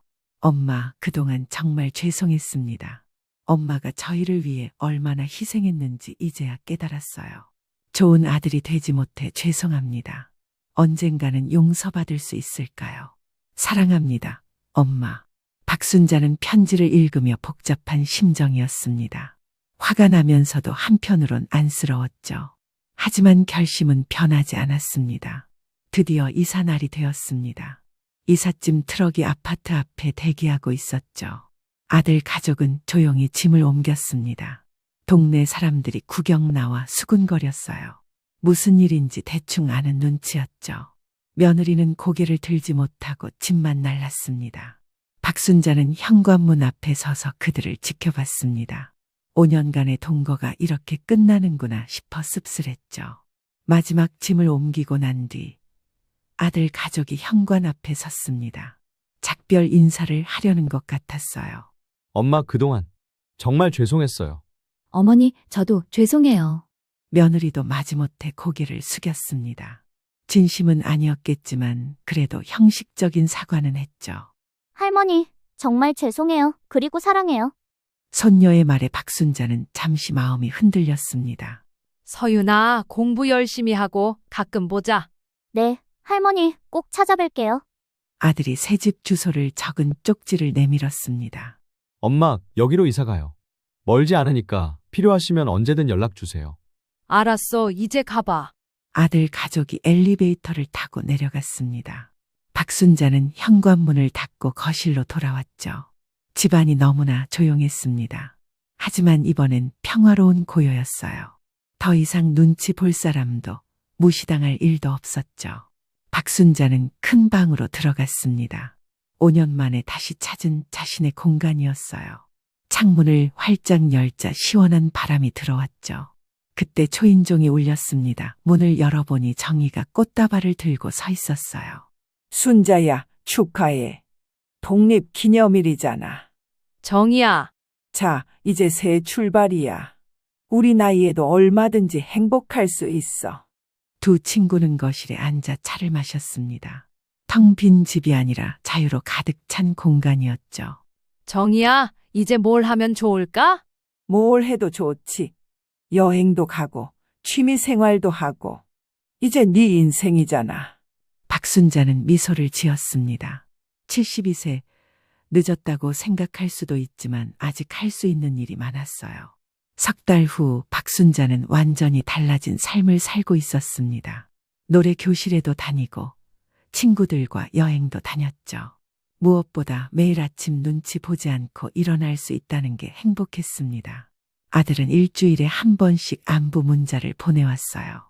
처음엔 용서를 구하는 내용이었지만 최근엔 그저 건강을 걱정하는 짧은 인사로 바뀌었죠. 박순자는 잘 지낸다는 답장을 보내기 시작했습니다. 아직 만날 준비는 안 됐지만 완전히 마음의 문을 닫은 건 아니었어요. 손녀 서윤이는 한 달에 한 번씩 찾아왔습니다. 할머니가 좋아하는 떡을 사들고요. 그럴 때면 박순자는 정성껏 음식을 해줬죠. 서윤이는 이제 할머니 음식이 최고라고 했습니다. 박순자는 거실 창가에 서서 도시를 내려다봤습니다. 저 멀리 한강이 반짝이고 있었죠. 가족이란 무엇일까? 박순자는 스스로에게 물었습니다. 그리고 이렇게 답했죠.